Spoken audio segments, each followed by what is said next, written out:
Starks and the Knicks trying to forget about last night and look ahead. Hopefully for the Knicks, better days are ahead.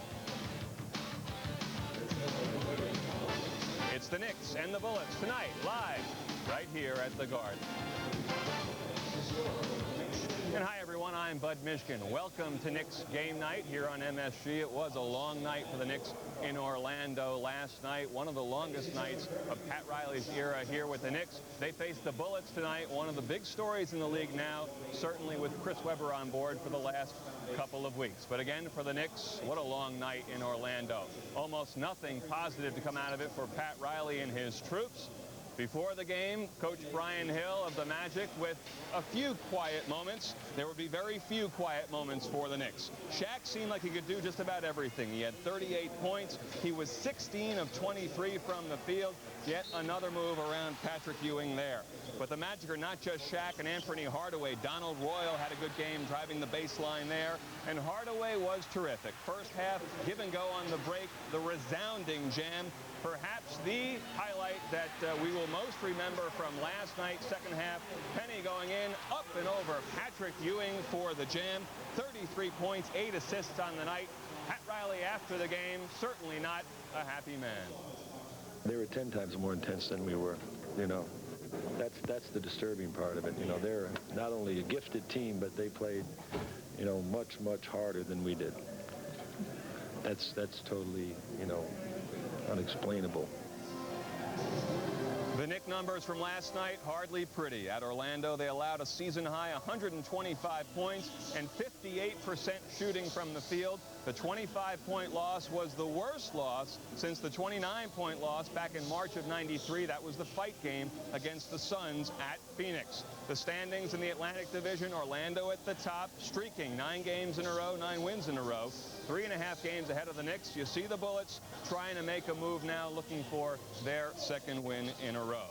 Now for the Alamo scouting report. Bullets fans, up first the starting lineups for the Knicks. The usual starters, Oakley, Ewing, Smith, Harper, and Starks in the backcourt. Now to the Alamo scouting report. Jimmy Lynam, and Bullets fans have to be excited these days. It's been a while since there's been excitement in Landover. Obviously, with the new players on board, the former Sixers and Clippers coach getting a chance to coach Chris Webber now after the dispute in Golden State. It's been a couple of weeks. He's had a chance to relax a bit and get accustomed to playing for the Bullets. We'll have a bit more on Chris Webber during our feature in the next segment. He made an appearance here Thursday night and had a guarantee. He mentioned it to David Letterman. What's the record since you've been there? 0-4. 0-4. Oh, now come on, pick it up. Pick it up a little. I know. Come on. We're gonna win tomorrow against the Pistons. Are you going to guarantee this one? Well, I might as well. Yeah, sure, why not? There's something to talk about. Yeah, I'm gonna guarantee it. Guaranteed. It's just me. What am I going to do? Like I'm going to hunt you down. And the guarantee worked. Last night at Landover, Calvin Hill, the father of Grant Hill, who is lighting up the league as a rookie for the Pistons, a career-high 28 points. Pistons led by 15 at one point. The Bullets came back. Calvert Chaney, a terrific game from the outside, 19 points off the bench, 4 of 5 from three-point land. Perhaps the highlight of the night, Don McClain to Webber, up and over Mark West. He actually got a tee for taunting here. The Bullets with the 115 to 104 win to end a 6-game losing streak. The Bullets starting lineup: Webber, Duckworth, and McClain in the front court, Skiles and Chapman in the back court. Knicks and Bullets played their first game of the season together Tuesday night. It was the Knicks getting off to a good offensive start. Greg Anthony with a great offensive spurt in the first half. After a Bullets comeback late in the game, this Charles Oakley jumper gave the Knicks a 7-point lead, and they went on to win the final, 99-91. Coming up again, one of the big stories in the league so far, Chris Webber going from Golden State to the Bullets. He's back together with his college teammate, Juwan Howard. We'll have that story on game night when we're coming back.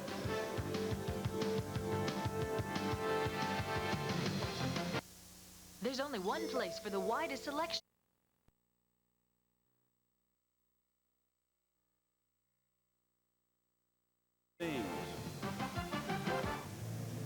Welcome back to the Garden. It's been some time since the Bullets have been the source of excitement in the NBA. A lot of lean years, but that has changed this season with the addition of Juwan Howard and Chris Webber back together again. How's it come to be in D.C.? Here's how.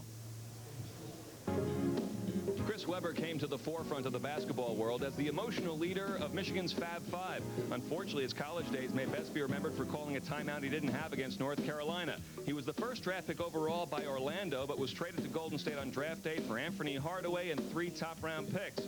He signed a 15-year deal with an escape clause after the first year. He went on to win the Rookie of the Year award, but his relationship with Coach Don Nelson deteriorated. He chose to become a free agent. Nelson even made the bold move of offering to step aside as coach to keep Webber in Oakland. If I am the problem and he doesn't want to be here because of me, then I can be eliminated. I can go away and I can step away. And I've offered to do that more than once. I actually, at the end of last season, I thought they should think about that. Beginning of this season once again, and not more than a week ago, probably. While Webber had problems in the Bay Area, his Michigan teammate and friend Juwan Howard was holding out of Bullets camp. After being the Bullets' top-round pick, he and his agent David Falk waged a bitter contract battle with Bullets GM John Nash. There hasn't been much dialogue of late, and I think there's still hope. We're very hopeful that he's going to join us in the immediate future. We kind of hope each day that tomorrow we're going to see Juwan, and yet we've been disappointed thus far. But I think it makes a lot of sense for Juwan to play, and hopefully he'll agree with that in the very near future, but I can't speak for him. Howard finally reported to practice after the two parties were able to agree on a 12-year, $41 million deal with 11 years guaranteed, reportedly the Bullets' original offer. I'm not trying to be cocky or anything like that. I'm just showing confidence that I feel that I can be a star in this league. Just give me time. You know, I'm not saying I give me all 12 years, the 12 year, but I'm saying it's just a matter of time and just learn the system and everything will be all right.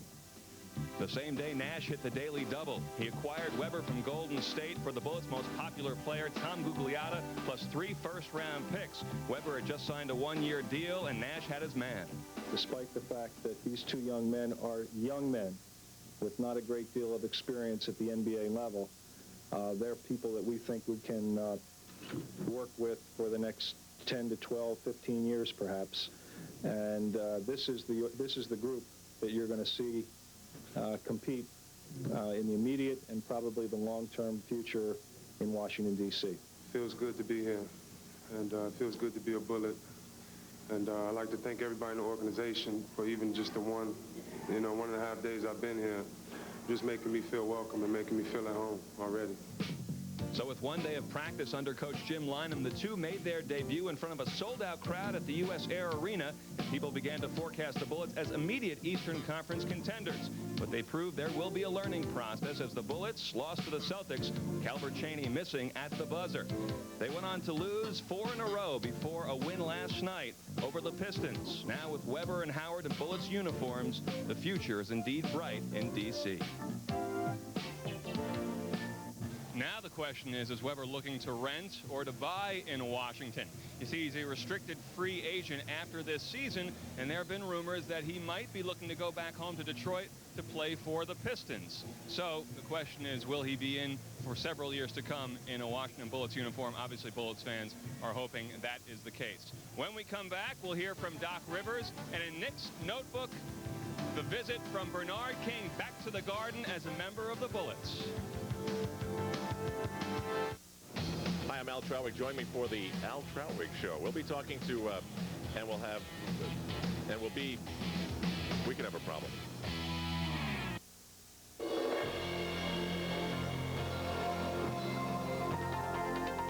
Success on Wall Street depends on what you know.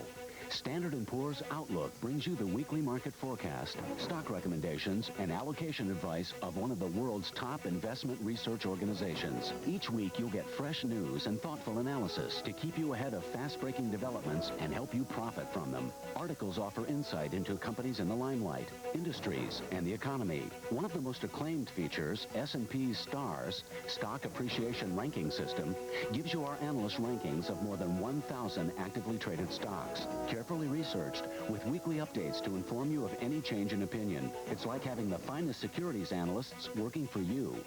Call 1-800-285-8300 to order 3 months of The Outlook, 12 issues, for only $29.95, a saving of more than 50%. Call 1-800-285-8300 and have your credit card ready.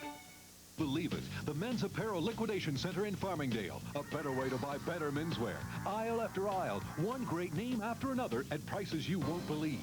We sell only brand new first quality current season menswear, suits, sport coats, slacks, outerwear, ties, belts, and more.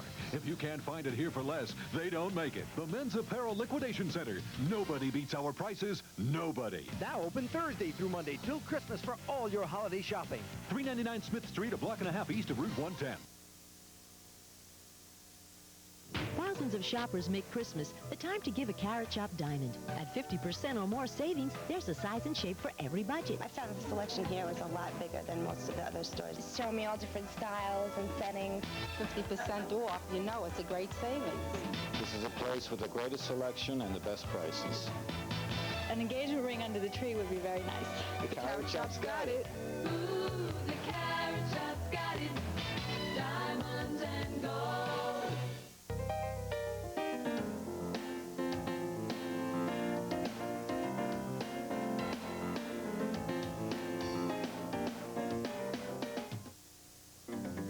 Tonight in Knicks Notebook, some memories of a former Knick and Bullet, Bernard King. In a Knick uniform, fans fondly remember that glorious swing through Texas in '85, when in San Antonio and then Dallas, Bernard had magically put together back-to-back 50-point games. But the smiles turned to grimaces when one night in Kansas City, King's knee exploded. But he fiercely battled back, screaming out his determination every weight lift along the way. The Knicks later renounced his rights, but as a Bullet, he was reborn as an all-star. And on January 31st, 1991, just after that announcement, King's Bullets took to the Madison Square Garden floor. And without so much as a knee brace, Bernard King that night owned the game. He took 35 shots and 20 of them went in. He did it outside and flourished inside. But the real trademark that always was his was on display too. A flat-out charge to the basket with grace and strength. The game ended 107-98 and was the last time the Bullets won at the Garden. It was also a night Bernard's dad just shook his head with pride. In 1993, King's 15-year NBA career came to a close. All right, thank you, Al. Welcome back to the Garden. Another man who seriously knows from serious knee injuries. Doc Rivers returned to his first regular season action last night for almost a year. It was right on this court almost a year ago that he got hurt.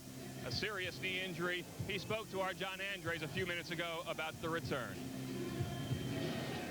Doc, how did it feel last night getting back on the floor once again? I felt strange. You know, I've been playing basketball, but I haven't been playing in a game, in a real game. It was really nice. It was nice for that first shot to go in. It was nice to even throw the ball away a couple of times just to get back into the ruckus. Doc, you've been through the ups and downs of professional basketball. Last night, the team had a crash landing. How do you explain it, number one, and what does the team do to respond? What do you feel the team will do? Well, as to the second question, the way you respond is by winning. The great thing about the NBA over college or high school basketball is when you lose or win, you play the next night or you play in another night, and you can get it out of your way. But you don't forget that. And we came out, we didn't play well. They played extremely well. We caught them on a high streak, and it hurt us. Doc, the feeling now with the team, that will linger on, I'm sure, for a while. Now you look at Washington tonight in a busy couple of days. How do you think the execution will be different than it was last night?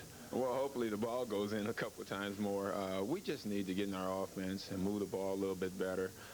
Defensively, I thought we were even soft last night, and that's the one thing. We're a defensive team, not an offensive team. And if our defense is bad, we're going to lose basketball games.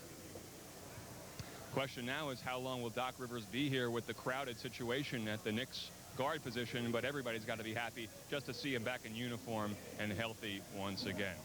When we come back on Knicks game night, we'll head to the MSG Sports Desk. Mike Crispino with the Day in Sports when we come back here at the Garden.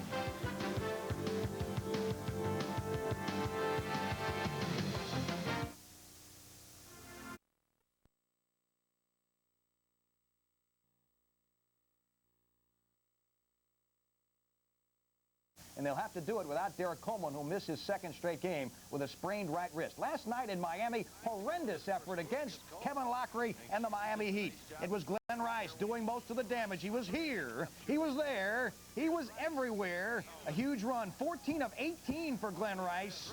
The Nets had an early lead, but then Rice and company went to work.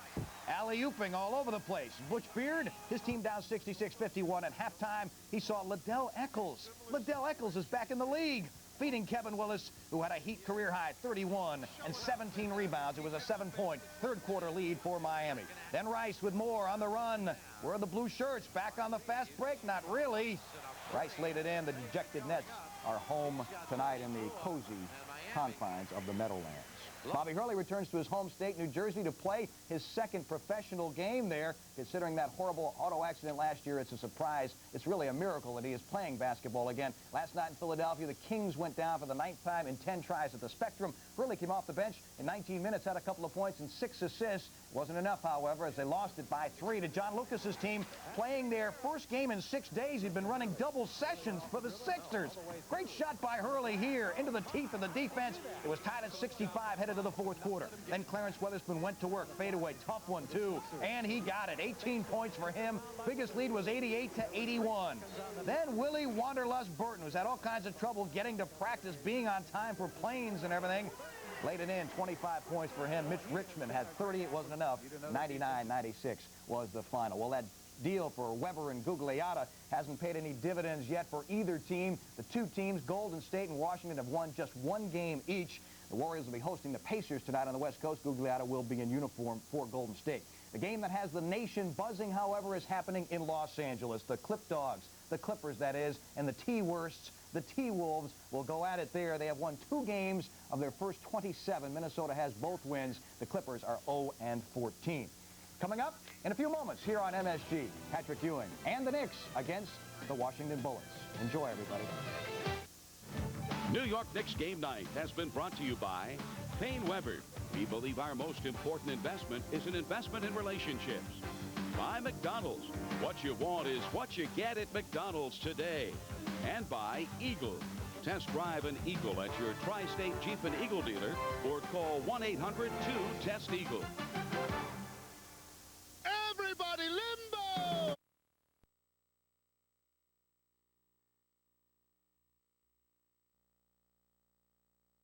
Things started out just fine. A solid first half by Greg Anthony was a big part of that. And New York was powerfully up by as many as 18 points in enemy territory. Then came a drastic change. That man, his all turned on and the Bullets were within 2. So down the stretch, the Knicks needed a hero to help them hold on. And Patrick Ewing was that man, keeping Jim Lynam's team just far enough away. Then Charles Smith put the capper on the game, which eventually ended up 99-91 Knicks. The NBA's loudest, rudest fan, Robin Ficker, was reading all about it, about a winner within, a philosophy the Eastern Conference champions live by in good times and bad. Now trying to erase a nightmare in Orlando last night, New York welcomes Washington to town to duel again. It's Bullets over Broadway, next.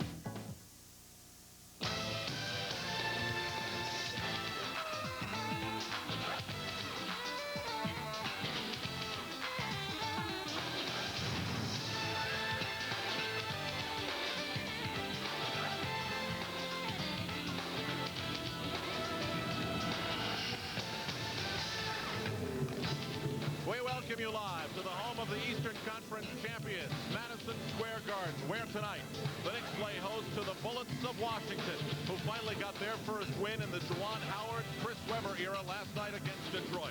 It's an Atlantic Division matchup tonight, and the Knicks will have a lot of these in the week ahead. But they're already 3.5 games behind the hottest team in the NBA, the Magic of Orlando. The Bullets 5 up and 7 down, 2 games behind the Knicks. Hi, everybody. I'm Al Troutwig in for Marv Albert, of course, alongside John Andres. And, John, I know people are supposed to go to Orlando to relax, but I don't think they're supposed to go to Orlando and relax by that much. It was a bad show last night for the Knicks, Al. And, you know, when you look at the game, you can break it down any way you want to, and it's all a bad story for Pat Riley and his coaching staff. But when you focus on the simple part of the game, and that is outscoring the other team, that's where the Knicks really weren't up to the task last evening. When you look at the starters particularly, you can see how they set the pace and the tone for the game and the rest of their teammates. Charles Oakley, Charles Smith, Patrick Ewing, Starks, Harper, all combining for 38% from the field. And over the last 5 games, you take it back even further, and it's 42% after that. So the Knicks have got to do something about shot selection. Now, if they can turn the page back to Tuesday of this week when they played the Washington Bullets and they got into good ball distribution and spreading their offense out and good ball movement, they'll get better shots and undoubtedly a higher percentage if they can go back to that form. Well, the Bullets are suddenly the team in Landover that makes that sellout city, and a big reason for that is that they finally have their franchise player. And it's exciting because we're going to get a chance to see a lot more of Chris Webber because he's in the Atlantic Division now. Well, they went after him. They paid a big price, and they're starting to get the results and finally got a win after Chris Webber had joined this team 5 games ago. Webber, I think he's the power forward version of Shaquille O'Neal from the standpoint of the Washington Bullets. Last night against Detroit, though, he was a killer. He returned to his hometown, dunking that ball, moving very tight around the basket and getting the shot when he wanted to get it. And with a Don McClain pass, he was also very tough throughout that game. He got a technical foul, by the way, for that glance, a taunting look that drew him the technical. For the season, over 16 a game, almost 50% from the field. He's one of the NBA's leading rebounders at over 11 a game. He's one of these players, Al, that already we see in his young career. He's there every night.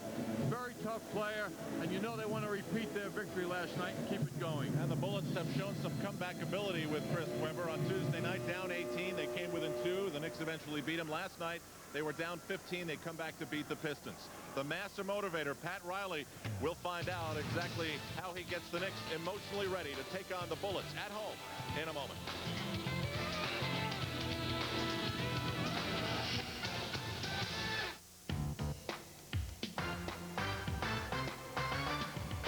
Today's term is slam dunk. Sometimes I feel there's nothing more fun than a slam dunk. Man, that feels good. You'll feel good with this at your fingertips, an IBM PS1 with CD-ROM. And the IBM ThinkPad notebook is no long shot. It's a slam dunk. When you want the good stuff, nobody beats the will. They speak it in England, France, and Germany. It sounds the same in the U.S. and Mexico as it does in Hong Kong and Tokyo. It's the international language of business. And wherever it's spoken, Delta Airlines can put you right in the middle of the conversation. And then we'll bring you back to that place where you don't have to say a word to be understood. Delta Airlines. There are 2 kinds of companies, the quick and the dead. Speed wins.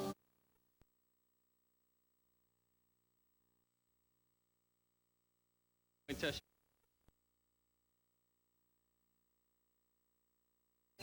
Pepper. Bring it here, boy. Honey, dinner's ready. Let's go, Pepper. Honey. All right, all right. Can I get some help here? New York Lotto. Hey, you never know. An instant cash game where you can win $1,000 a week for the rest of your life. I feel very happy. I'm excited. Great. $1,000 For the rest of my life, keep it coming. Win for life from the New York Lottery. You keep living, we'll keep paying. I want to live forever. New York Knicks basketball is brought to you by Ice Draft. Taste the future of draft beer. New ice brewed ice draft from Budweiser. By The Card, the American Express card. Don't leave home without it. By Nobody Beats the Wiz Home Entertainment Centers. By Delta Airlines, official airline of Madison Square Garden. And by Citibank, for banking anytime, anywhere, any way you choose. At Citibank, the city never sleeps.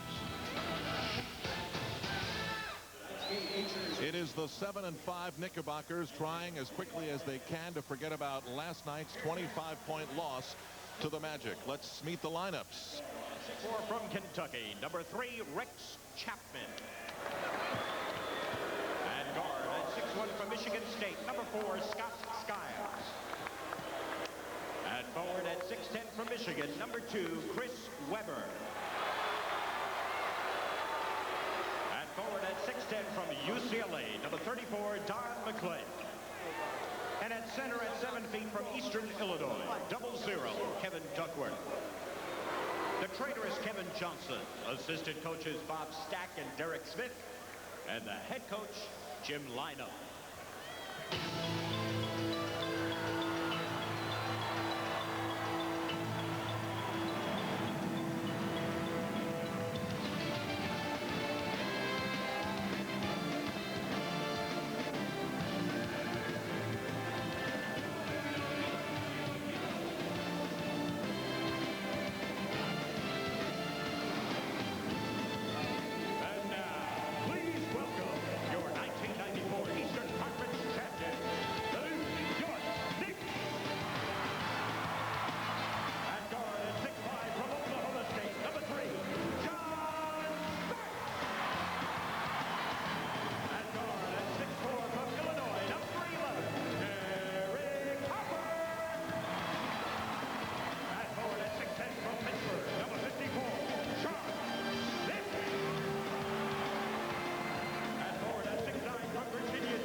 Back-to-backs in the NBA are certainly tough, except if you get blown out in the first game. The schedule allows you to get rid of that memory less than 24 hours later. Knicks 4-1 at home. Remember, they were stung, however, by the Hornets in their last home game by 10 on the 26th.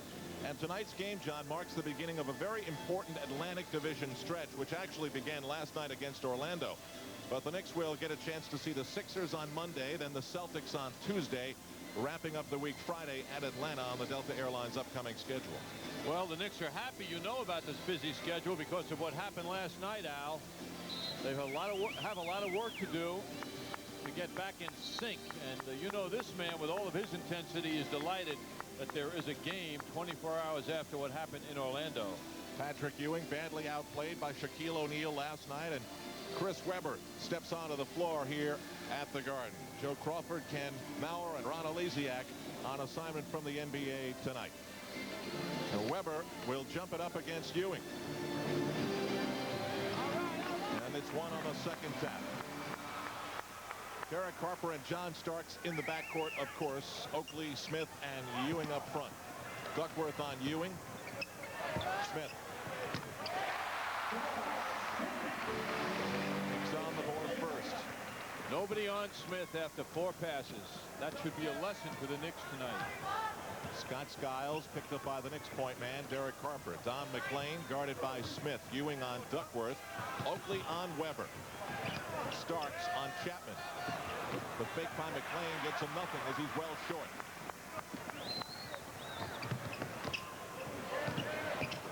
Ewing goes up big.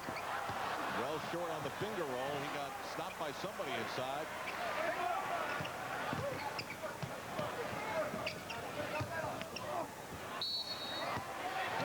Charles Smith fails to get the bounce. And he'll go to the line for 2. John, right away I look at this Chris Webber Charles Oakley matchup, and it's one that you want to look at as this game moves along. You've got the mobility of Webber and the strength of Oakley to try and slow down that mobility. Should be a great matchup, Al, and it will not be what you would think, because Webber is just a second-year man. He is a very mature guy physically, although one of the youngest people in the NBA. In fact, he and his teammate, Juwan Howard, are 2 of the youngest 6 players in the NBA at 21 years of age. With the Band-Aid, he looks like he was in a Riddick Bowe press conference. That occurred a couple of stitches last night in the 3rd quarter against Detroit. The first win for Chris Webber and Juwan Howard in Bullets uniforms, and they came back from 15 down to do it. Skiles for Chapman. And now Webber. Webber with a soft touch on the jump hook. I was describing Al Webber as a power forward version of Shaquille O'Neal.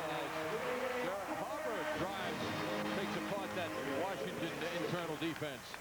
And on that first move and hoop of the game for Weber, he reminded me of Shaquille, the way he rolled to the basket. 6-2, 90 seconds in. Hand check foul called by Derek Harper. Oakley with Chris Weber. Weber picking his way inside, gave a little fake to the left to Charles Oakley, and then rolled in unimpeded.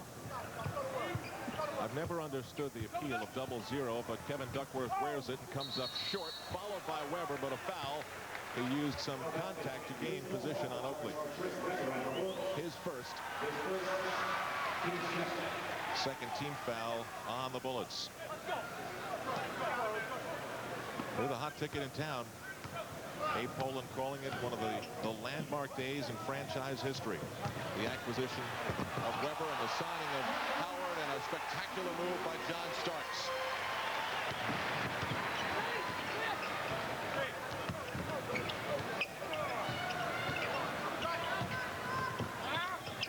Chapman.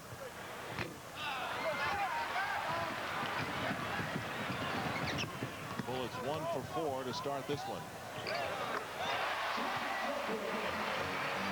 Charles Oakley gets the turnaround. Kevin Duckworth was on him on the switch, and Oakley got it over that 7-foot outstretched arm.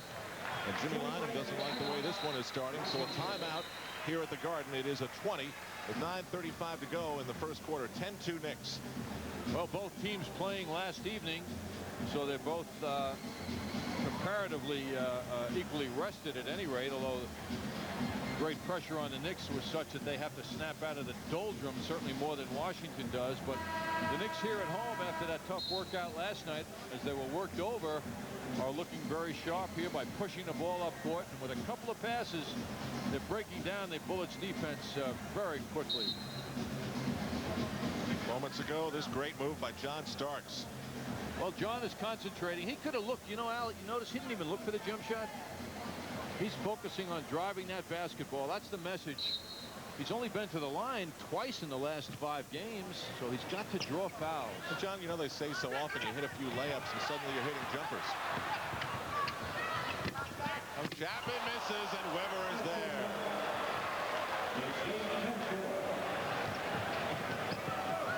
Chris Weber's impact felt in the game. 10-4 New York. Starks this time for 3. Followed by Oakley. They say he pushed off Don McLean to grab the offensive rebound. It was one thing the Knicks did okay in last night's game, and it's almost frightening that a team can win the battle of the boards as the Knicks did last night and lose by 25. Well, the way Orlando was shooting the basketball, it negated the rebounding statistics, Al. You know, they just shot the ball so incredibly well throughout the game. They never had any lulls, and for the game itself, they were at 50%. Right after the stoppage with Joe Crawford and Derek Harper, they finally get things going. 9 minutes to go in the first quarter. McLean gets the ball on the move. It's out of bounds off the foot of Charles Smith. The Knicks look much more alert inside the foul line as a team than they did last night. Chris Weber with an almost nonchalant fall away 20-footer. Weber's 3 for 3 with 6. All 6 of the Bullets' points.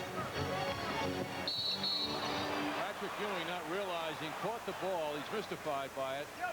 Took one step, took another step. Can't do that. He's made a couple of infractions like that this season, Al. He made one here at the Garden when he double dribbled. That it shows, you know, I was thinking earlier today, Al, that Patrick, I believe, for the first time this summer, did not play basketball because of the knee operation. And it's just another example of how out of sync he is when you see a play like the one he just committed. Of course, Patrick says everything's fine. He feels great, and everyone who wonders whether he is okay or not just has to go with that. Scott Skiles hits the 3. He's the first Bullet other than Chris Weber to hit a hoop. Well, despite Patrick's feelings, his coach and several of his teammates have differed. Oh, what a great move. Oh, a fake. A fake, Al. We saw a fake, and it worked. Charles Smith was the faker. McLean over Smith, all net. Oh, now the other bullets, aside from Weber, are getting into it. Harper goes right past Duckworth, but he's there to grab the miss. Skiles thought about another long-range three. Duckworth is going to go.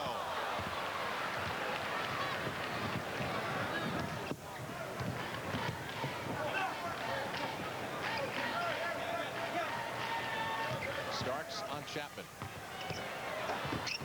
Got tangled up, keeps it 10 on the 24. Harper goes to drive again and draws a foul. Let's take a look at the last hoop of the Knicks offense in action here.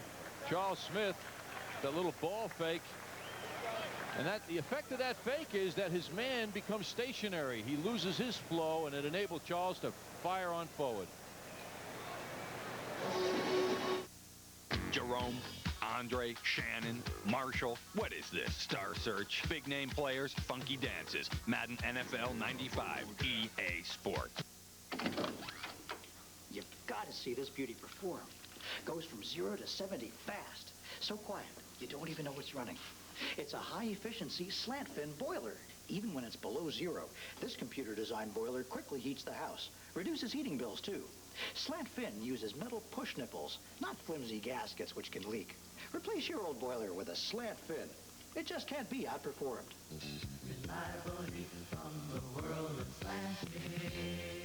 Thousands of shoppers make Christmas the time to give a Carrot Shop diamond. At 50% or more savings, there's a size and shape for every budget. I found the selection here was a lot bigger than most of the other stores. It's showing me all different styles and settings. 50% off, you know it's a great savings. This is a place with the greatest selection and the best prices. An engagement ring under the tree would be very nice.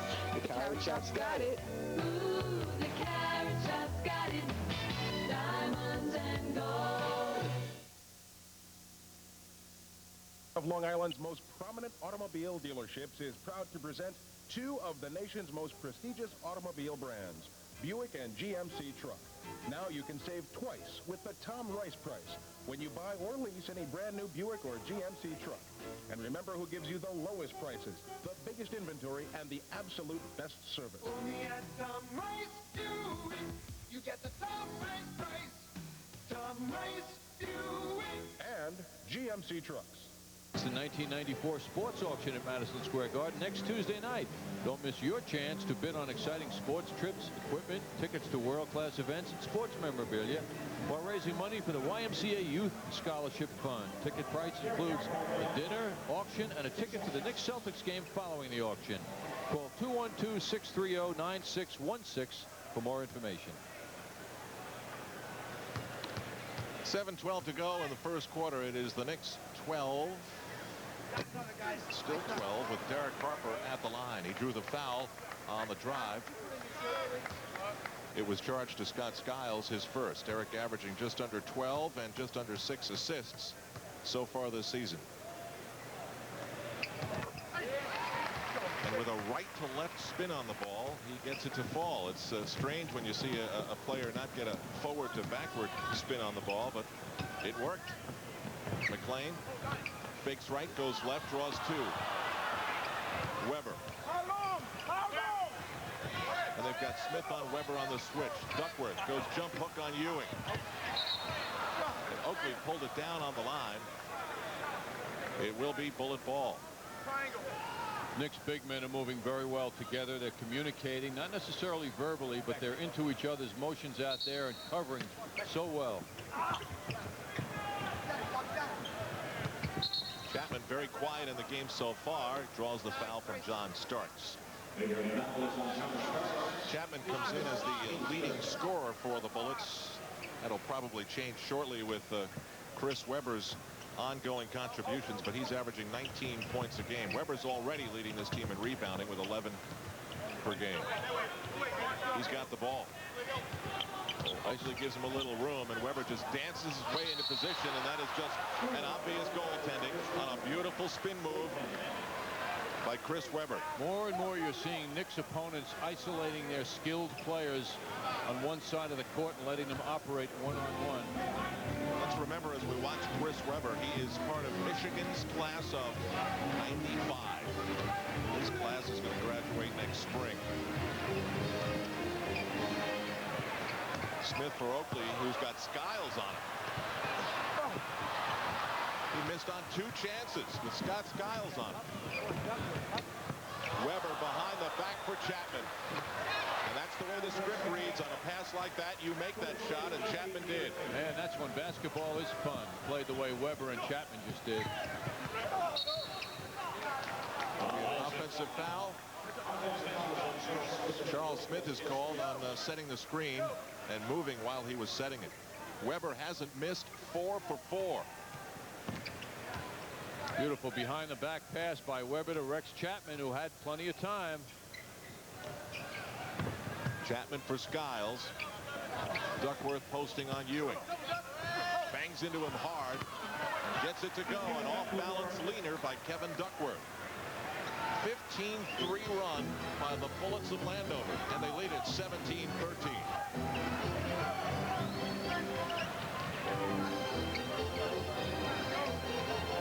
Starks lays it off for Ewing. Smith is wide open. Charles Smith has 8 of the Knicks' 15 points. The one thing, John, that I thought really been missing in some of these struggling games of the Knicks is ball movement. It's one of those things you take for granted.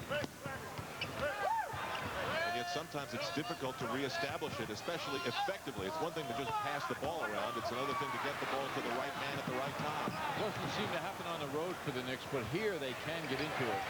Harper way off, and there's Skiles with 2 teammates, Chapman and Webber. They can both run the break, and Starks is there to pick it off. Now it's the next 3, 4 on 2.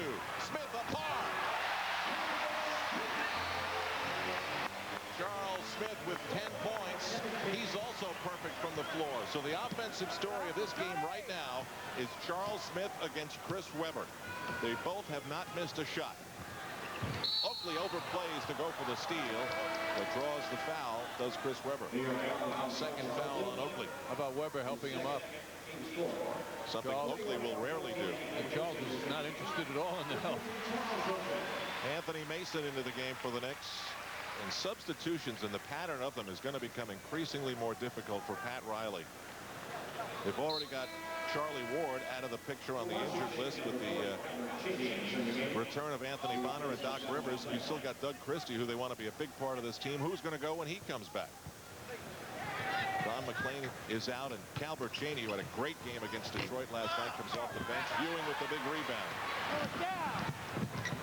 Harper, left side, right side, inside for 2.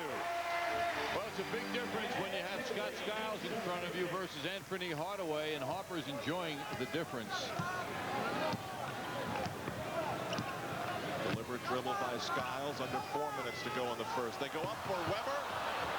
He got behind Smith, and that was almost amazing.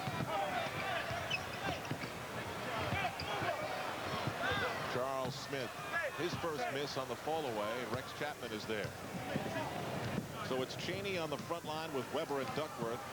Skiles and Chapman still in the backcourt.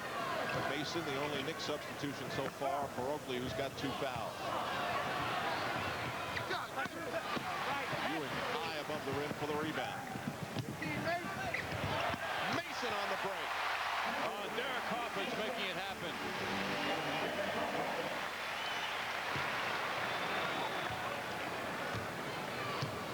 The Knicks respond to the 15-3 bullet run with an 8-zip run of their own. They've got the lead back, and it's 4 points with 3:04 to go in the first at the Garden. And remember, you're playing for Bud Light, ladies. The boys are back in town. These guys are good. Who are you calling guys? Yeah. Looks like you're in the finals. Ma'am, for the great taste that won't fill you up and never let you down, make it a Bud Light. You're the defending ladies pool champion? Yes, I am. Okay, Jenny, take this down. If you need to reach me this morning, I've got a 9 o'clock. At 4, I have to stop at Aunt Holly's in the vet. 5 by 5, 6, 8, 7, 8. That's Aunt Holly, not the vet. Okay, synchronize your watches. Here's the bus. Love you, kids. Bye. Okay, guys, here's how it looks for today. Motorola has made it easier to stay directly in touch with those important to you. Not sure what we got a better idea. I've got to... We'll page you. Motorola Pagers for the messages you can't afford to miss. Motorola Pagers are available at PageNet. What favorite things come with a Galant ES? Automatic transmission, air conditioning, and much more.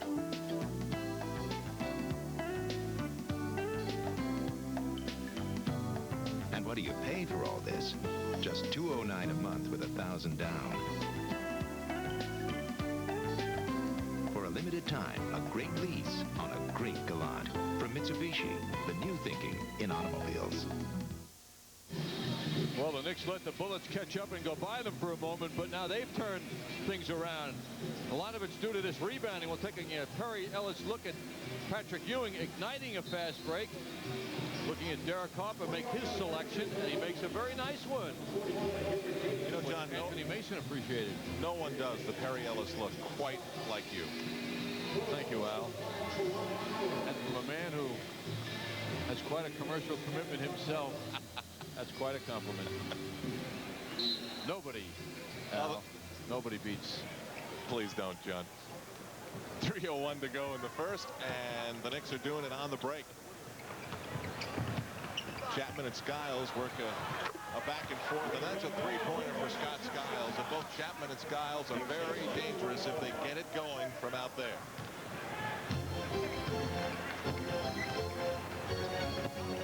Hubert Davis has checked in for the Knicks.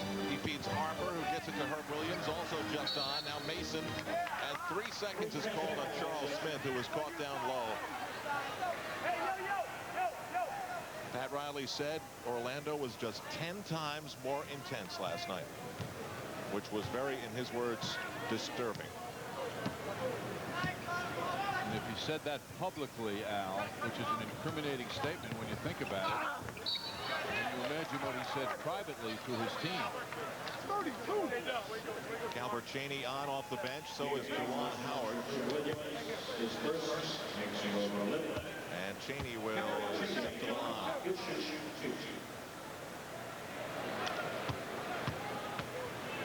You know, Jimmy Lynam can get the offensive contribution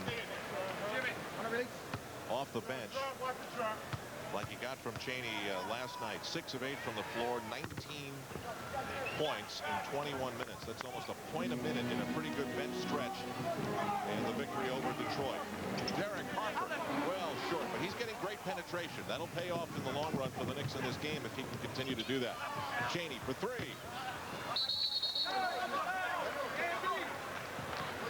It'll be Nick Ball. This team can be a little frightening when they go cold. They've got some streaky shooters. Last week in November, they went 0 for 11 from three-point land in a loss to the LA Lakers. 2 minutes to go. And a foul. One thing that characterizes the Knicks offense tonight, Al, is motion. They're not stationary when they're past half court into their offense. They're all moving, and that makes it very difficult for the defense to deal with. The foul was on Calbert Chaney. Kicks out of bounds. Davis had very limited minutes last night. So did Greg Anthony. Anthony Mason gets the roll and the foul. And that gives the Knicks a 1-point lead with a chance for more. Well, Mason got in good position. Howard now in his 6th NBA game, getting a taste of the strength of Anthony Mason. Howard probably felt he was doing a good job because he made Mason take a shot as he was going away from the basket. But Mason has that soft right-handed hook down beautifully.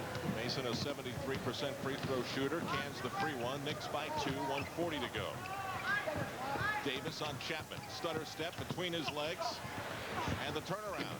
Soft touch off the glass. Beautifully done. Hubert Davis did a terrific job containing Rex Chapman, who can explode by you for a slam dunk. But still, Chapman made a shot. What a play. Herb Williams gets the foul, and Chris Webber will be called for it. That's the second on Chris Webber. Anthony Bonner, who I thought played a very strong game, just coming back off the injured list last night, checks in for the Knicks. Charles Smith sits. Smith 4 of 5 from the floor, 10 points for New York.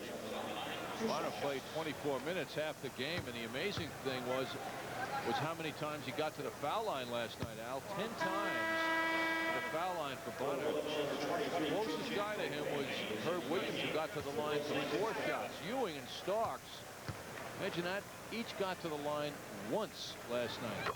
That just can't be. Chris Webber leaves with 8 points, 4 of 5 from the floor. Can't be, I guess, but it was. You have to accept it. You must accept it.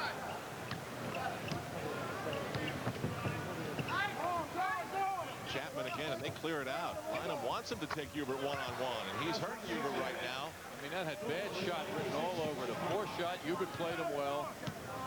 Coming in tonight, Chapman's been making 40% of his shots. He's been on a John Starks type shooting spree in the last 6 games. He's not been shooting well.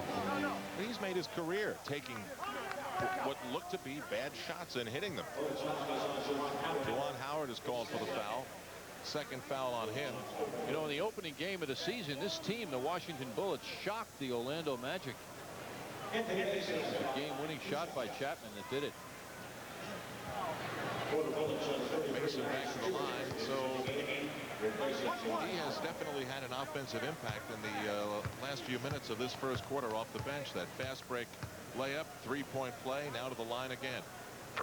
And John, you know, the Knicks making a commitment to the family well-being of Fred Kerber. He's got to work, but he wants to be with his family. So the Knicks just made sure the whole Kerber family could be right there in the front row. Fred's out of place. He should be at the press table doing his usual New York Post scoop story, but somehow he and the family got a courtside view for a change. Now, I'm just doing some lip reading. I thought I saw his son say, "Dad, you sure you want to go with that lead?" But I could be wrong.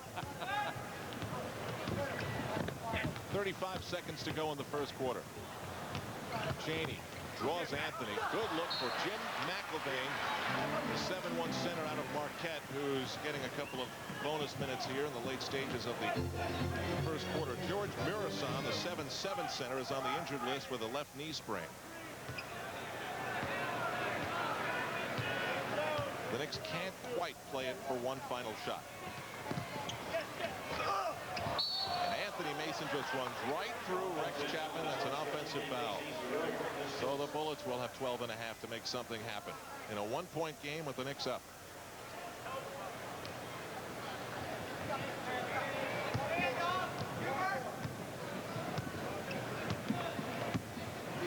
Chapman is the play right now.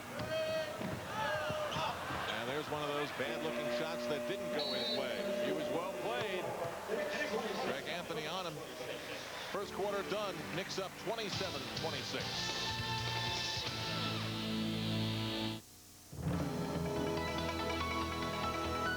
Every day in 32 countries and over 300 cities, Delta Airlines takes off to the world of facts and figures, budgets, and bottom lines. And when the job is done, we bring you back to the world of mommies and daddies, boyfriends, girlfriends, and best friends. Delta Airlines. We give birth to the product. The customer gives life to it. We need the dreams of the people. If people would stop dreaming, we would be useless. You know, there was the time where some customer would pay with a piece of paper. I owe Hermes. Then another one said, I have the same, but it's called American Express. Why not? American Express can give life to a lot of dreams. We even know how to make them come true. The card. Chavez versus Lopez. Trinidad versus Carr. Randall versus Moore. The event, Judgment Day in Monterey. 4 championship fights. Saturday, December 10th. Live on pay-per-view. Call your cable company. Introducing the JVC Easy One, the first point-and-shoot camcorder. It's so easy, you'll fall in love. We're about to travel down memory lane with Chris Webber, courtesy of the Bob Page Archives. Bob, a former sports anchor in Detroit, and while there, now chatting with Pete Vesey, did a feature on Chris Webber, who was in 8th grade at Temple High School in Michigan. 8th grade. Remember that as we watch this. I don't think so. Intimidation, handling the ball down court. What's he going to do? Unbelievable. Your basic 8th grader, huh? Oh, man. And the seats, look at all the empty seats. Well, he's packing the U.S. Air Arena now. Maybe not at Temple in 8th grade, but and a smooth start in this game, and one of impact, too. He had one huge follow-up dunk in that first quarter. 4 of 5 from the floor with 8 points.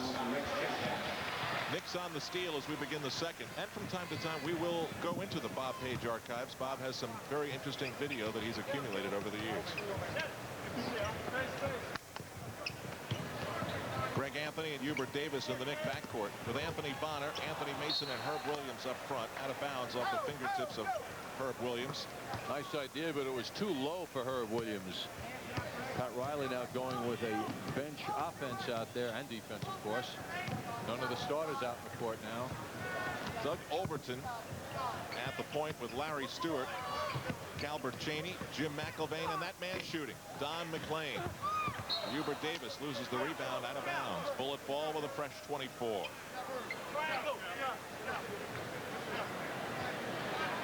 Hubert in 8 minutes last night, 0 for 2.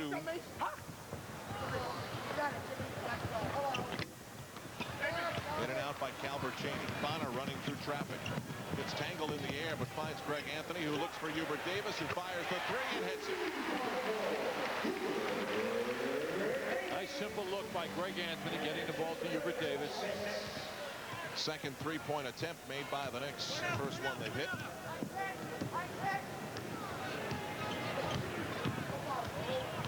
Overton draws a crowd. And Larry Stewart is picked by Greg Anthony. Overton with him, but there is no challenge. And the Knicks spurt in front to a 32-26 lead. A 7-0 run by New York. Cheney. Lands flat on the back of the rim. Anthony pushes it up again. The no look for Mason, who drives around Stewart. Mason has too much strength for those guarding him. Stewart hasn't been playing much, and he's not ready to deal with Mason. Timeout Washington. The Knicks have gotten 15 points off of their bench, 9 by Mason. The Bullets have gotten only 2. I don't get it. Some guy bets 228 and makes $3 million bucks. Can you imagine what Willie Mays would be worth today? Yeah. No holiday sweepstakes. Another Heineken, right? Yeah, please. No blimp with our name on it. No racing team. Hey, Mays. None of that is what made Heineken the #1 imported beer in America. Where's all that money come from? Ticket prices. Yeah, I guess. And all those beer commercials. It's 3 a.m., and you've got to get the year's most important contract to your company's biggest client overseas. And guess what? The fax just won't go through. What are your options? Well, now there's a new option. Call 1-800-THROUGH-FAX, and AT&T's International Fax Service Center will help you solve the problem. Only AT&T guarantees to get your international fax there. No matter what it takes. AT&T, for the life of your business. There's only one place for the widest selection in front-wheel drive minivans. From the long of it to the short of it. From the value priced to the lap of luxury. The one place for it all is our place, the Minivan Store, at your local Chrysler Plymouth dealer today. Now your Chrysler Plymouth dealers have 2 Plymouth Neons, both very playful, frisky, and safety conscious. Plymouth Neon, now available in original and new faster acting. Yeah, she's my girlfriend. That's it. I got her the $400 ticket. She's impressed by that. She's my girlfriend. Maybe not. That's John Lovitz. Al Trowigan for Marv Albert along with John Andres. You did a Jay Leno a couple of weeks ago, Al. Now you're doing John Lovitz. Work on a few. You listen, you learn. Someday you may be a Roy Firestone. You keep this up. He's pretty good at that stuff, too. Yes, he is. Anthony almost steals it from Doug Overton. Just under 10 minutes to go in the half. Kevin Duckworth back out there. A lot of contact, and it winds up in Nick hands.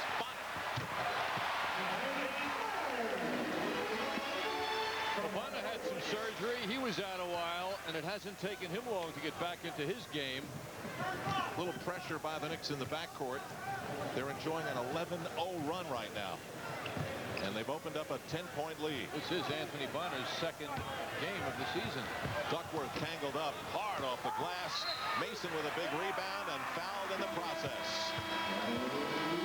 Bullets showing a little frustration now. Duckworth called, trying to get the offensive rebound.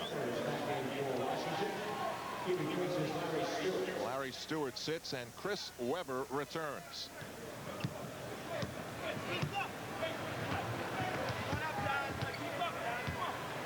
Knicks setting up a play now for Mason to work on Webber. He doesn't force it against the taller Mason, against the taller Webber rather. Herb Williams, the 15-footer.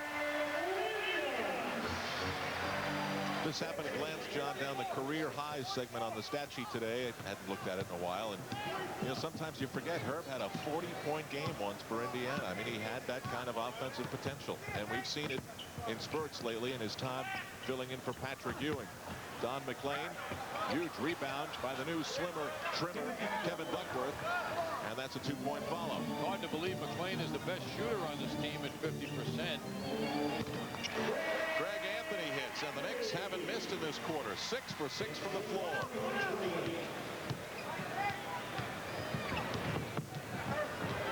At first, it was Charles Smith with 10 quick points. Chris Webber way off right. Now it was Mason with 9 to help the Knicks.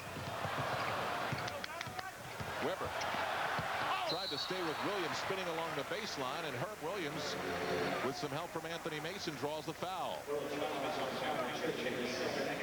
Albert Cheney is called his second personal foul.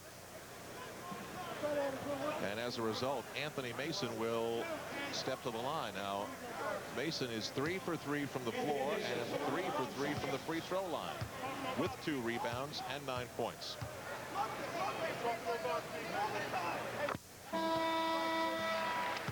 Scott Skiles returns to the Bullet backcourt, replacing Doug Overton.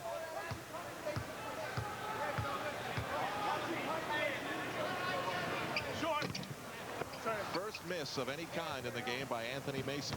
Knicks up 41-28. The Bullets completely flat from the floor in this second quarter.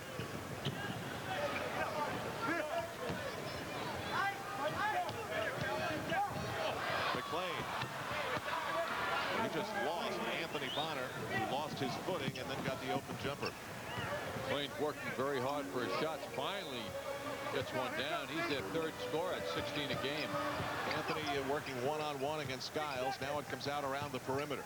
Davis stolen away by Skiles, just saves it on the end line. You're killing me.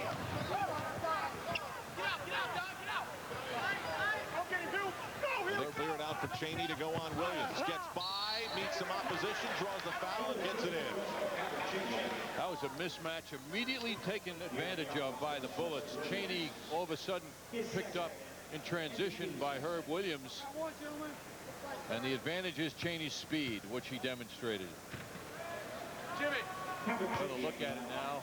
No help at all for Herb Williams as Cheney takes the baseline route. If he had gone to the middle, there would have been help. Greg Anthony tries a no-look bounce pass that Anthony Bonner saves to look pretty. The pass wasn't, but the result was 43-32. The Bullets' average age, you're looking at Calbert Cheney, a Juwan Howard, a Chris Webber. 25 is their average age, so a lot of reasons to look to the future. Patrick Ewing, who has not scored yet in this game, returns, and Herb Williams leaves.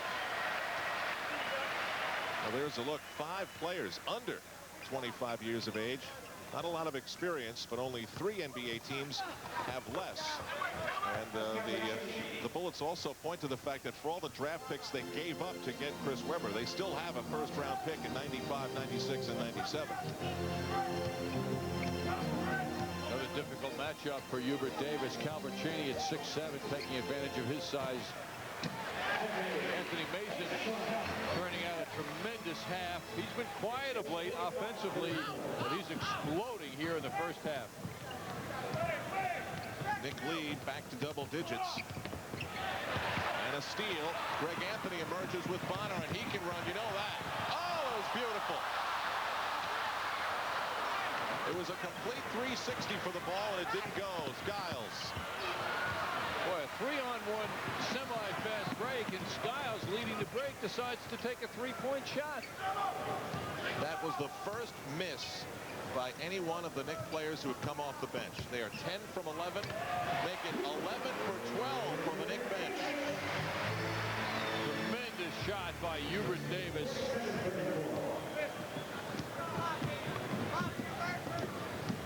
.538 to go, 47-34 Knicks. The Knicks have outscored Washington in this quarter 20-8. Duckworth pounds in on Ewing, loses it out of bounds. Now it's been a quarter to forget for Washington. Rex Chapman returns. The dejected Calvert Chaney slowly walks to the Bullet bench. Oakley in for Bonner. Bonner getting a nice hand.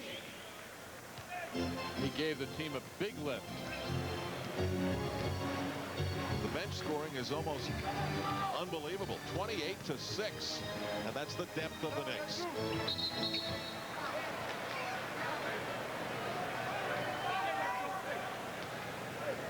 Some graceful move by Hubert Davis a moment ago.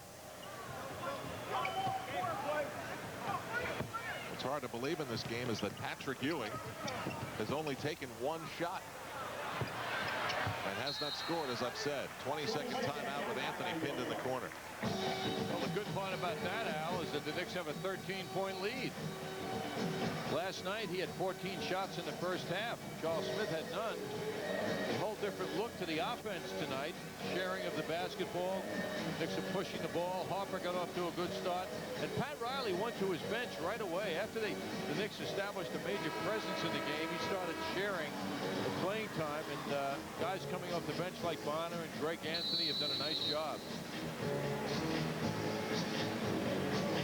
Knicks in action Monday against the Philadelphia 76ers. Sean Bradley is certainly delivering on some of the hope for him. He's playing a good game so far this season. Game night begins our coverage at 7 here on MSG. Looks a lot stronger, a lot more confident. Sean Bradley does. And that's good news for John Lucas. Good news for Pat Riley right now is a 13-point lead. Oakley out high with 10 on the 24-second clock. Mason saves it with a tightrope dance along the end line. And that's over the top and out of bounds. Great balance by Anthony Mason. Pass almost got away from it.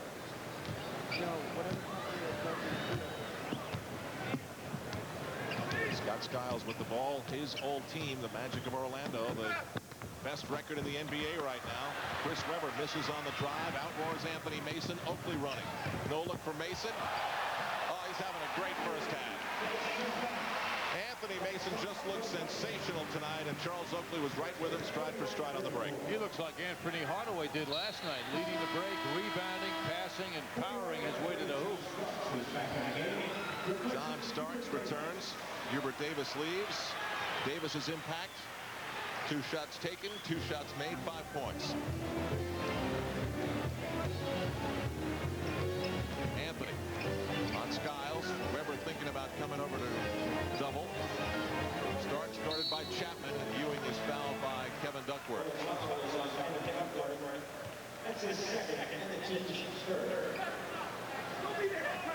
Only the 13th foul, so the Knicks will inbound it. Jimmy Lynam by his presence and glare, trying to influence his team's play. Surprised that the Knicks haven't gone to Ewing a little bit more. He's always had a very easy time getting the ball, being guarded by Duckworth. He's got the ball now and gives it up for Oakley. Mason tried to follow up the miss. Duckworth spins away from Oakley, encounters Ewing, tipped up by Weber, tipped again by Weber. Duckworth couldn't get it to go. Bullets 0 for 4, but they get the whistle. You know, Pat Riley does not want to see that. 4 chances, 1 trip up the floor. Charles Smith back, Anthony Mason leaves, and he should hear it from the crowd here. Another sellout at the Garden.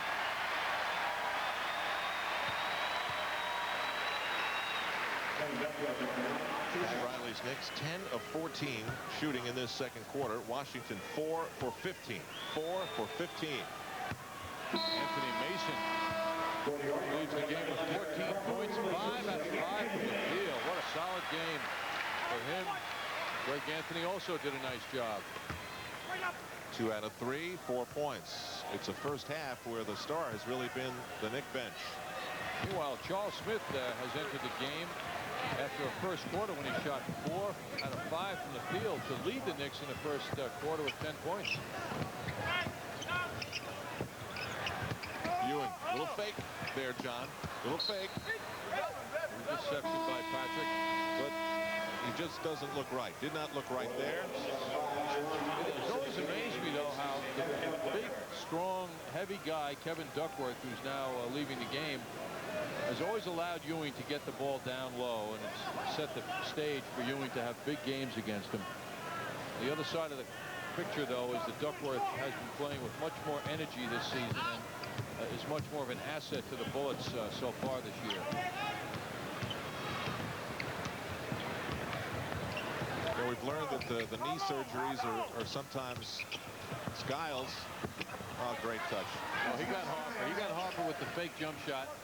Derek was flat-footed, and Skiles went right around him. You know, the knee surgeries sometimes get players to say that they're ready before they really are. I mean, Doc Rivers thought he was when training camp got ready, and the competition in practice and so forth told him he wasn't really quite ready. As a matter of fact, as he returned, it's almost a year from the surgery for Doc Rivers. Back in a moment.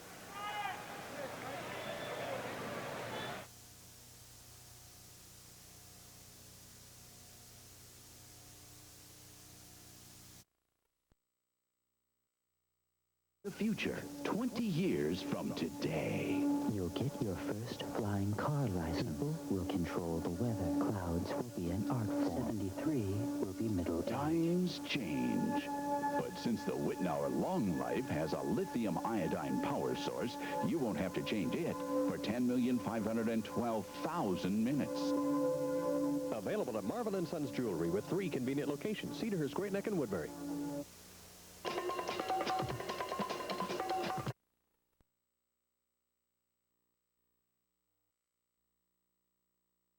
For my good friends at East Hills Jeep Eagle in Roslyn. Whether you want to buy or lease the luxurious and practical Jeep Grand Cherokee or the sporty Jeep Wrangler, the car that legends are made of, you're certain to find the best deals anywhere, right here at East Hills Jeep Eagle in Roslyn. East Hills Jeep Eagle in Roslyn. Big selection, low... 49-36 over the Washington Bullets, trying to beat them twice in a week. 2:52 to go in the first half. You know, it seems in years gone by, the Bullets were around a lot more than they will be this year. The Knicks will not play them until late March again. But I remember last year, they only played 5 games, and the Knicks won all 5, but it seemed like the Bullets were around a lot more last year than just 5 games. Knicks have beaten Washington 10 straight times. Bullets haven't won here at the Garden since 1991.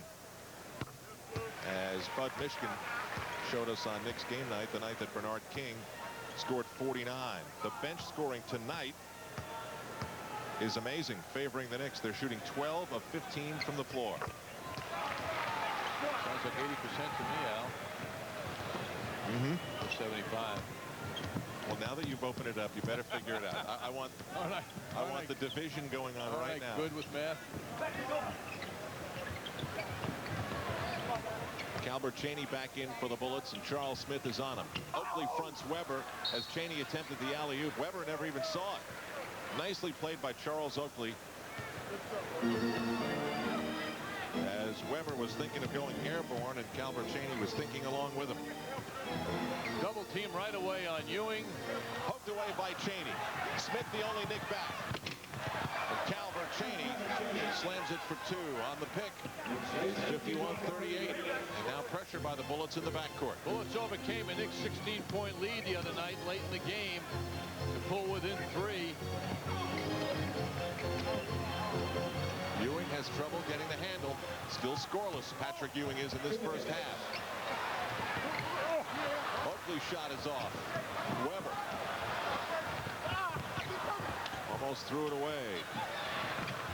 Calvert Chaney rolls one in. All of a sudden, the Bullets are putting up an energy level that they haven't been presenting. Liner behind the back pass showing his skills. Knicks better match this energy level in the final minute and a half now.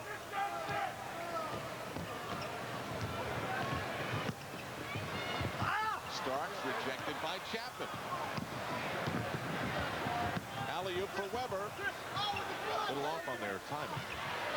Skiles hits the three, and the Bullets' energy is showing on the scoreboard. It's suddenly an 8-point Knick lead, a 7-0 Washington run in the final moments of this first half. And Pat Riley has to try and slow the momentum down in this one. A timeout with 1:11 to go.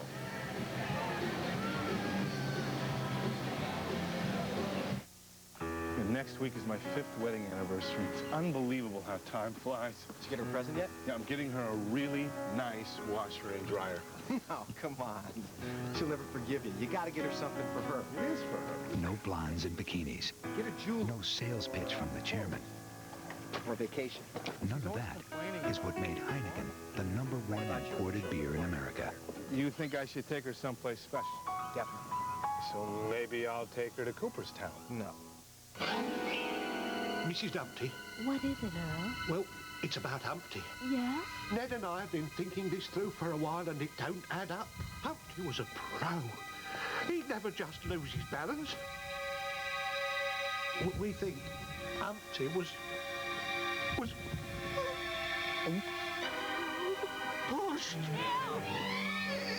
Oh, no!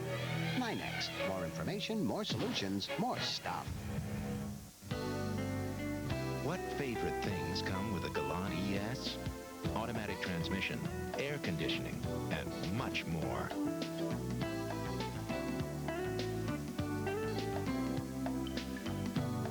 And what do you pay for all this? Just $209 a month with $1,000 down. For a limited time, a great lease on a great Galant.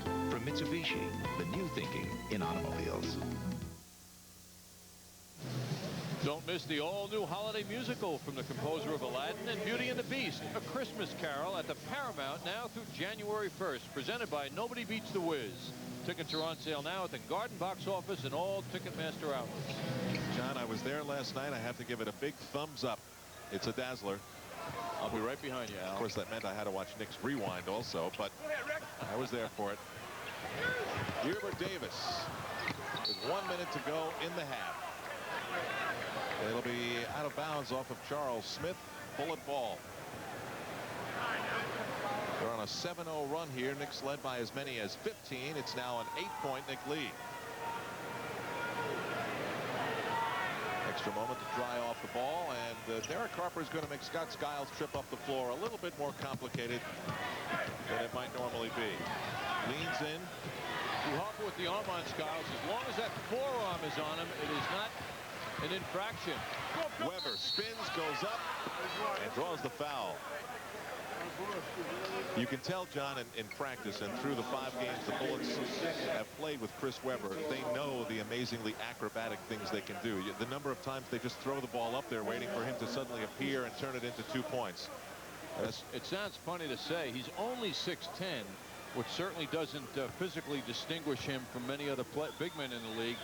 but he's a big 6'10", whatever that means. In other words, he just seems to have long arms. He can get the ball. Against the Knicks on Tuesday night, he had a solid game and was very important in their run that almost resulted in the Bullets winning. You know, he's just a big guy and just can outreach people. He's quick to the ball, too. He's got a lot of interesting physical characteristics that set him apart. Weber pounds his head as if to tell himself to concentrate. He hit his first 4 shots in this game, but now he's missed his last 5 and had that rough trip to the free throw line, and he's struggling all of a sudden, as are all the Bullets at the free throw line, 2 for 7. Knicks have been to the line 12 times and hit 10. Pat Riley likes that percentage. 31.6 seconds to go in the half. We'll get you up to date at the sports desk, and Bud Mishkin is making his MSG debut and anchoring things with Walt Clyde Frazier tonight. 7-second differential in the game at 24-second clock. Charles Smith rejected by Weber. It'll be goaltending. Charles Smith's drives are getting prettier and prettier and much more effective as well. Big strides. 10-point difference as Derek Harper commits a foul in the backcourt. Second foul on Harper. So Scott Skiles will go to the free throw line.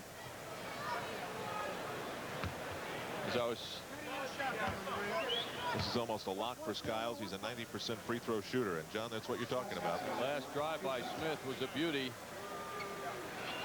Talking about the hand checking, too. We see Harper trying to harass Skiles. The hand checking rule says you cannot stretch your hand out and put it on the opponent defensively. However, Harper now is getting it down now, so he's abiding by the rule. New interpretation is you can put your forearm on the opponent as he comes up court. That is not hand checking. Which means you have to be closer to the man you're guarding and have the quickness to overcome that, and Derek Harper has it. Right? Most of the time. Right. Final ticks of the first half. Harper is rejected, and that'll do it. Well, the Knicks close it out, losing almost half of their one-time 15-point lead. The Bullets had a burst of intensity in the closing minutes of the second quarter. So here at the half, at the Garden, it is the Knicks 53, the Bullets 45. Back on MSG in a moment.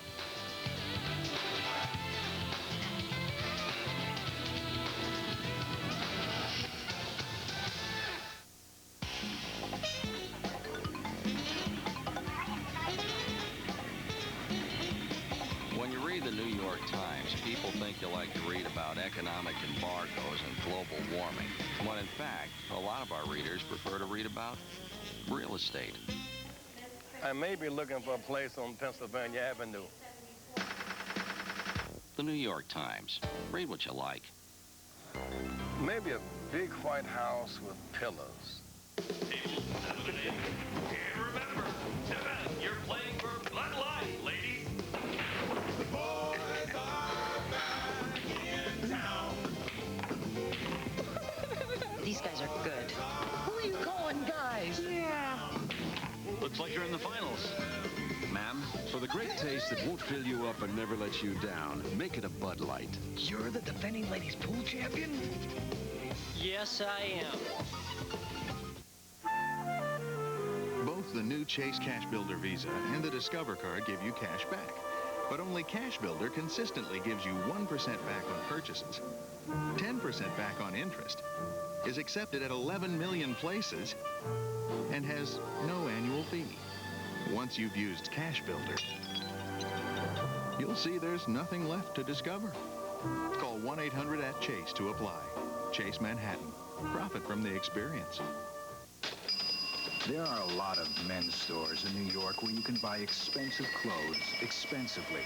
But in all New York, there's just one least expensive way to buy expensive men's clothes. Rothman's. You know, I really hate it when my CD player dies before the disc finishes. So I use Energizer AA lithium batteries from Nobody Beats the Wiz. They just keep on going. This copyrighted telecast of the National Basketball Association may not be retransmitted, reproduced, or rebroadcast without the express written consent of the NBA. What a difference a day makes for the Knicks at halftime last night. This night, halftime looks a lot brighter for them with an 8-point lead. The Bullets with a late run in the second quarter to close it just a bit. Knicks with some strong bench scoring. We'll have that story, highlights, and Walt Frazier. But first, Mike Crispino at the MSG Sports Desk with more highlights tonight. All right, thanks very much, Bud. The New Jersey Nets have proven Chuck Daly a prophet, haven't they, so far? Chuck Daly got out while he was ahead. He knew it was a no-win situation in New Jersey. Now, tonight, the Nets are hosting the resurgent Kings at the Meadowlands and leading by a couple of points, 31-29, as they play in the second quarter of action. Kenny Anderson, one of their few legit team players on the floor and helping his team get an 18-12 lead. Great move inside by Armand Gilliam. A left-handed spin hook. And New Jersey had a 6-point lead. Then Bloomfield, New Jersey native Ala Abdulnabi misses his own shot, follows it up, beats the Nets to it, laid it up and in. But again, New Jersey leads at 31-29 against the Kings. They play the second quarter. Phoenix Suns are on the third leg of their longest road trip of the year, a 7-game marathon. They're in Detroit against Don Chaney and the Detroit Pistons. And right now, the Suns are trailing 62-52. Lindsey Hunter playing the point guard for the Pistons, and Chaney taking it down the lane and jamming it home. 13-10, the Pistons lead. Barkley then goes to work on the baseline, fending Oliver Miller off with the right arm, getting the bucket and the foul. Finally, off a Chris Mills miss, watch what happens. Grant Hill picks it up. And again, a 10-point lead of 62-52 for the Pistons. Orlando is the hottest team in the league. They have won 9 in a row. Tonight, they're in Atlanta, trailing 63-54 as the Hawks have gone from the penthouse to the outhouse. They're dead last in the Central Division. We'll be back in a moment from the MSG Sports Desk. Chapter 4 of the Felipe Lopez saga, St. John's and Niagara. That's next. Sports Desk is brought to you by Alamo. There are over 4 million miles of road in Alamo territory, and with Alamo, all those miles are free. Nowadays, you see more and more Alamo cars in America's business regions. From the Sun Belt to the Grain Belt to inside the Beltway. You see our Cadillacs on Wall Street and our convertibles in Tinseltown. No matter which belt, coast, or loop you travel to on business, you're in Alamo territory with more on-airport locations than ever, and all the miles free, including those in places where doing business isn't all business. Some people hate to stop for gasoline. We do it for a living. Just going from one Sunoco station to another. Checking to make sure a gallon is a gallon, that the octane you pay for is the octane you get. So next time you have to get gasoline, think of us. We have to stop 1,183 times this year. Now you too can own your own Sunoco tanker truck. In this convenient take-home size. Only $12.99 with fill-up. Debbie, these shots are fabulous. Beautiful, Debbie.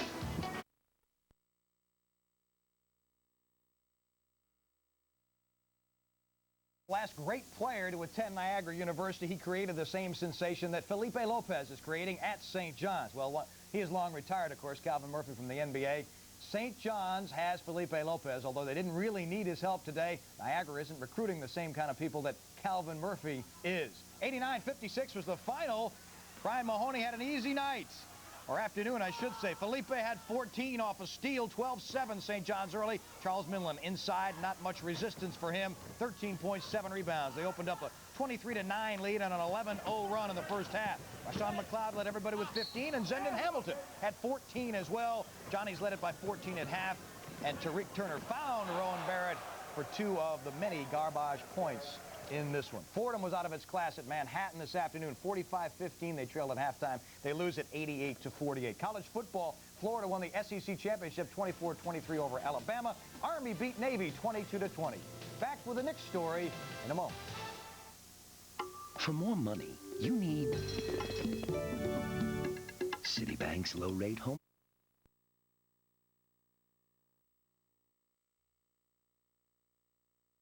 Times change. But since the Wittenauer Long Life has a lithium iodine power source, you won't have to change it for 10,512,000 minutes. Available at Marvel & Sons Jewelry with 3 convenient locations: Cedarhurst, Great Neck, and Woodbury.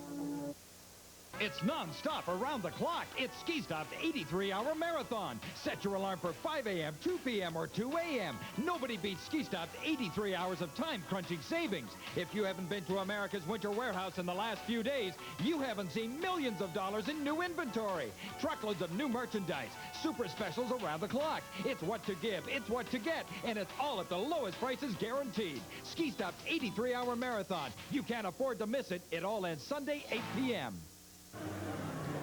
Welcome back to the Garden at halftime. The Knicks with an 8-point lead, some strong bench play. The Bullets with a late run to close it late in the second quarter, 53-45 at the half. Check of the leading scorers. The leading scorer summary is brought to you by Eagle.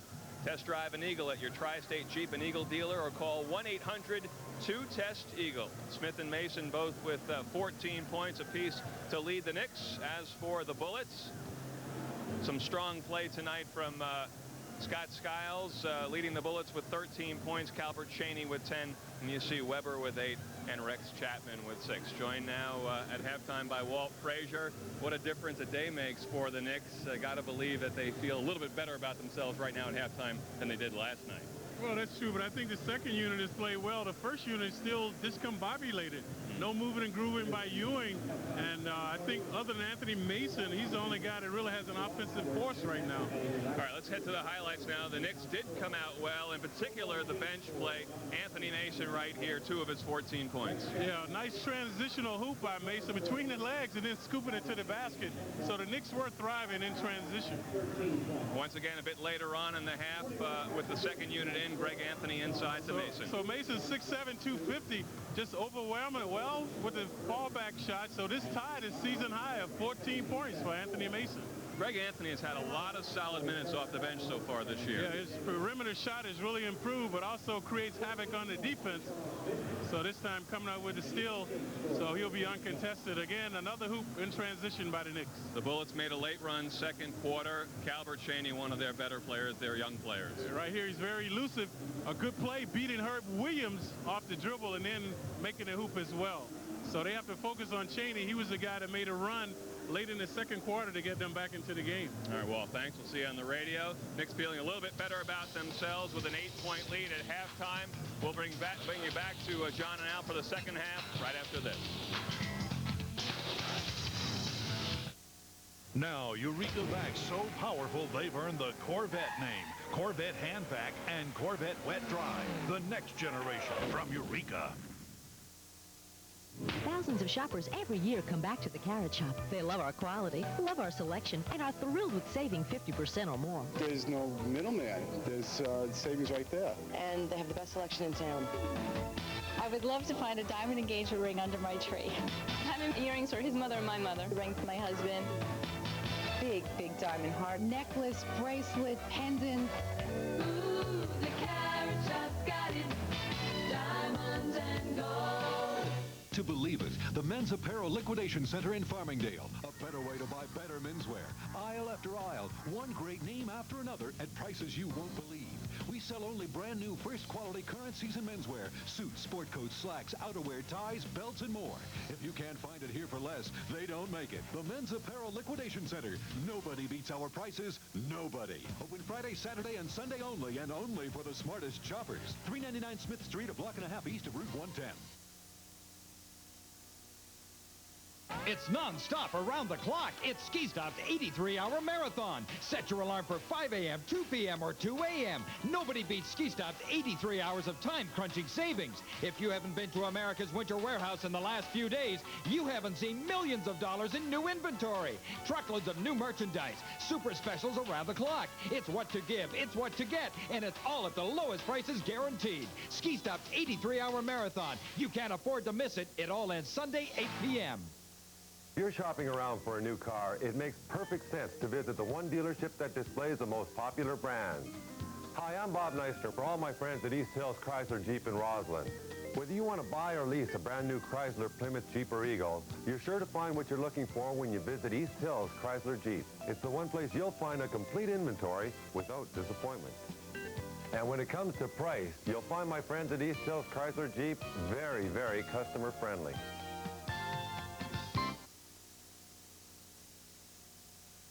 We deliver delivers smart solutions for you.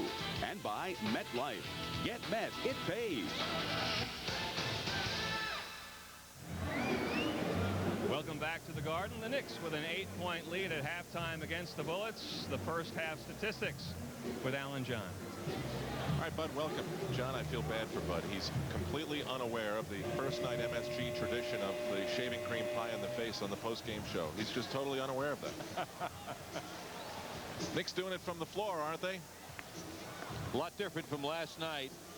The Knicks shooting the ball totally in different form than they did last evening against Orlando. Their foul shooting is good tonight, and they're out shooting and getting more opportunities. And the points in the paint, a very big number, as the Knicks have been driving the ball inside to great success. And the bench play is just outstanding. Anthony Mason leading the way with a 5 out of 5 from the field in 12 minutes of playing time. A Toyota matchup. Respective forwards for both teams. Charles Smith with a 10-point first quarter, 4 in the second. Solid first half for Charles. Don McClain, a 16-point-a-game scorer, not getting it done. He's under a lot of pressure as the Knicks have committed themselves also to their basic form of play, which has gotten them where they are, and that is defense. And they're doing a much better job in the defensive area. Smith and Mason with 14 points apiece. And, John, I'm going to label that first half weird. I mean, we are sitting on a game in which Hubert Davis gets the start in the second half. In the first half, John Starks played 12 minutes, took only 3 shots, made 1. But the really weird one is Patrick Ewing, 16 minutes with only 2 shots in which he did not make either one and did not score. Chris Webber, the fall away is off, and ferociously Charles Smith grabs the rebound. So Pat Riley making a move here, whether there's something wrong with John Starks or he's just going with some sort of a gut inkling, we will attempt to find out. Well, John Starks looks ready. He's got the uniform still on. We could look at it from a couple of different ways, Al, but the first thing that occurs to me is that perhaps Pat Riley is taking a little pressure off John Starks, not asking him to carry the team offensively, not sitting him totally. He did play 12 minutes. And it's worked out well so far as the ball has been shared by other members of the team, and the Knicks are playing solid. They've shaken the cobwebs off their game from last evening. And let John Starks watch a little bit. I mean, I'm sure you've seen that over the last few years with the Yankees when hitters are in slumps, you know. Pull a guy in a little bit. Don't expect him to carry the load. Let him rest and look at things for a while, and not necessarily be out there trying to carry the team and solve all the offensive problems himself. Patrick Ewing still hasn't scored. You know, John, I talked to you about this before the game. I believe this streak of John Starks, he's shooting 27% his last 6 games. I think it goes back to Game 7. He went an entire summer of hearing 2 for 18, 2 for 18, 2 for 18, and I am sure that he is pressing to prove that that was so much of an aberration that he's just thinking too much. Well, Al, he has never been established as a great shooter. He's a streak shooter. He's an outstanding scorer. I think back now to when the Knicks were out in Utah and he pumped in 35 a couple of weeks ago. I mean, he has had earlier this season games when he has shot the ball well. He's been rewarded with a contract. He has every reason to be confident, feel support of Pat Riley. So I don't know if that's it. I don't know if I would go along with that, but obviously something's wrong. He's just not shooting well enough. But Chapman also is a 40% shooter, and he's the leading scorer on the Bullets. Skiles way off. Patrick Ewing, meanwhile, hit his first field goal of the game. Oakley goes down, but not before he finds Hubert Davis. Knicks have the lead back up to 13 points. It's a 20-second timeout. A rough start in this third quarter for Jimmy Lynam's Bullets. Knicks are getting a lot done with motion out here tonight, pushing the ball up court, getting the Bullets in their defensive transition before they can set it up, and they're hitting their shots. We were talking out during the broadcast last night in Orlando about how the Knicks didn't have a perimeter game last night whatsoever. Tonight they do. They're hitting their shots, and with a half when they shot 55% tonight, it just makes the game so much simpler, easier for this man when his team is shooting the ball that well. Jimmy Lynam's drawing out a play. He wants to get his team on the scoreboard here in the second half. It's been all Knicks as they score the first 5. The Bullets misfiring 3 times. Lynam's a good guy, a fun guy to talk about his team with. Yes, he's a very approachable coach. And many coaches tend to make the game very, very complex. Jim seems more of a realist and seems to simplify things. Skiles almost lost Derek Harper. Tough pass attempted. Saved by Weber. It goes with a foul. And Chris Weber is amongst the media. And he can't get up. He's kind of floated down. You know, he fell very gently along with Charles Oakley. Take another look at the play now. Weber going up for the shot. Oakley bumped into him, and they kind of just fell gently into the crowd. This is a Perry Ellis look at 2 power forwards sharing the evening with the media. John, I think there may have been some popcorn under that table. He was down there for a while.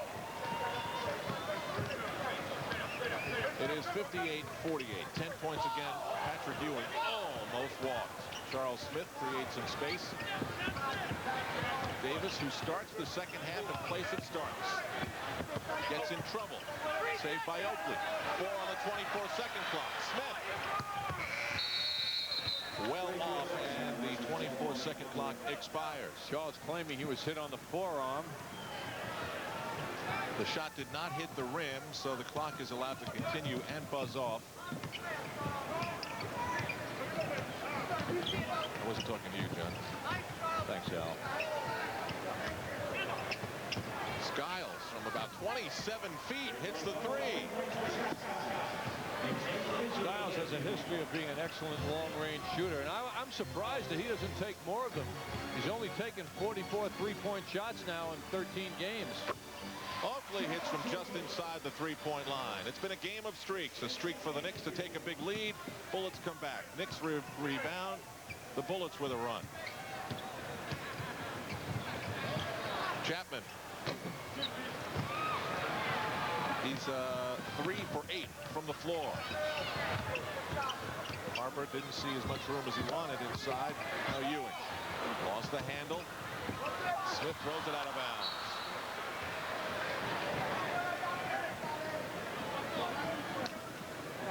Patrick Ewing just not doing a lot of posting up, demanding the ball, and when he gets the ball, he doesn't seem comfortable. As I said, it's doubly surprising because on many occasions he has eaten up Kevin Duckworth in his low post position. They clear it out for Weber to work on Oakley. That's skill. That is skill. Some of his shots have such a graceful arc to them. Others are a little bit more line drive. That one was a smack off the glass. He's very adaptable depending on the situation. Ewing tried the follow slam. Now Smith gets it for the foul. It's a Charles Smith night here at the Garden. Ewing holding his back after this play. Charles Smith getting the lead pass. Everybody converges on him. Ewing can't get the tip in. The ball comes back into Charles's hands. And he certainly knew what to do with it despite Don McLean's reaction. The 4th foul by Chris Weber. And Howie Singer, our producer, searching his memory banks, does not recall ever seeing Charles Smith and Patrick Ewing come together with a chest bump. We just saw it. Precious moment. Bullets lose it out of bounds. Scott Skiles. The Bullets, who were plagued by turnovers in the first half, give one away there. Jimmy Lynam is letting one of the officials hear it with a smile. Knicks by 10. Derek Harper. He's been getting that sort of penetration since the beginning of the game. Kevin Duckworth, where are you in a move like that? He should have been all over Derek Harper, slapping that shot down. You see Duckworth way outside, trying to prevent Patrick Ewing from going in. Weber steps on the end line.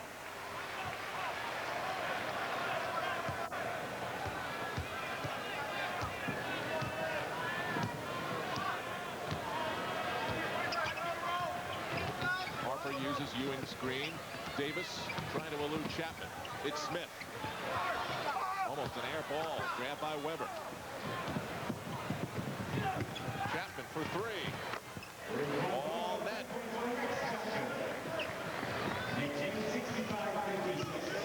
9 points for Rex Chapman. Skiles with 16. Weber with 13. It's the top trio for Washington. Hubert Davis. Weber up for a big rebound. Whole thing changes when the shots aren't falling.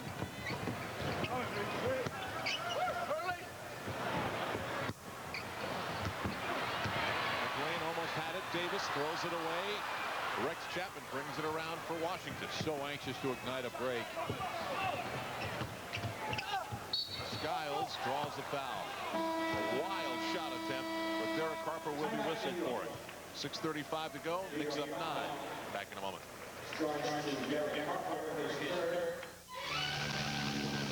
Dear Diary, today it's sunny and noisy.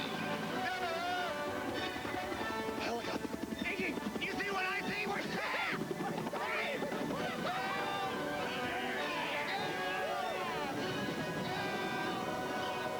Hey, what are you looking at? For the great taste that won't fill you up and never let you down, make it a Bud Light. This holiday season, while you're shopping, we'll be dropping a ton of money in the Discover Card Big Payback. Now, every time you use your card, you're automatically entered in our holiday sweepstakes. The more you shop, the more chances you have to win. Weekly bonus prizes of $50,000 or land the ultimate $1 million grand prize. It pays to discover. The card with the big payback. One night, I bet him $5 that I could make 5 jumpers in a row. And I would make 3, miss 2, 4, miss 1. So I bet him $45 that I could dunk 30 times backwards. Then I dunked 30 times. 15 at one end, 15 at the other end. And after I got the money, I gave him 6 more. I gave him his money's worth. Time for some AT&T long-distance shooting information. Scott Skiles, one of the NBA's outstanding three-point shooters, gets into the action tonight. That has the look of the longer version of the three-point shot prior to this season. This year, it's a 22-foot arc all around. It used to be 23 foot 9 inches way out in front of the basket at the top of the circle. Bullets tonight, 5 out of 13. Knicks only 1 for 4. Sticking to the local calls. 6:35 to go. And Scott Skiles will step to the line. It was Derek Harper's foul just before the break, and the 3rd foul by Derek Harper. The Bullets were just given a delay of game warning. Did not see the infraction. Highest free throw percentage coming into this season. Scott Skiles behind some great names. Mark Price, Rick Barry underhanded. Calvin Murphy with the long streak. He made the free throw, and Charles Oakley is out high, guarded by Weber. Smith playing a fabulous game. 21 points now for 19 points for Charles Smith. The Knicks lead is 9. It has been as high as 15. That was back in the first half. Rex Chapman way out. But when he and Skiles get the feeling, they don't care where they are. That'll be a kick, Knick ball. And with the kick, the Knicks get a fresh 24-second clock. There was a delay of game warning a minute or so ago based on Washington coming out of the timeout huddle too slowly.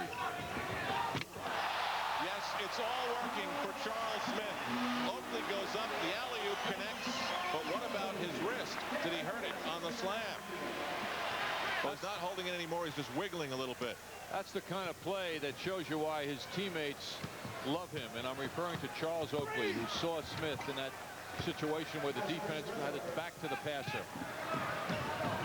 Now 21 points for Smith. And again, the Knicks come up the floor with very little interest in getting Patrick Ewing the ball. He's not posting up. He's not even looking to get in a post-up situation.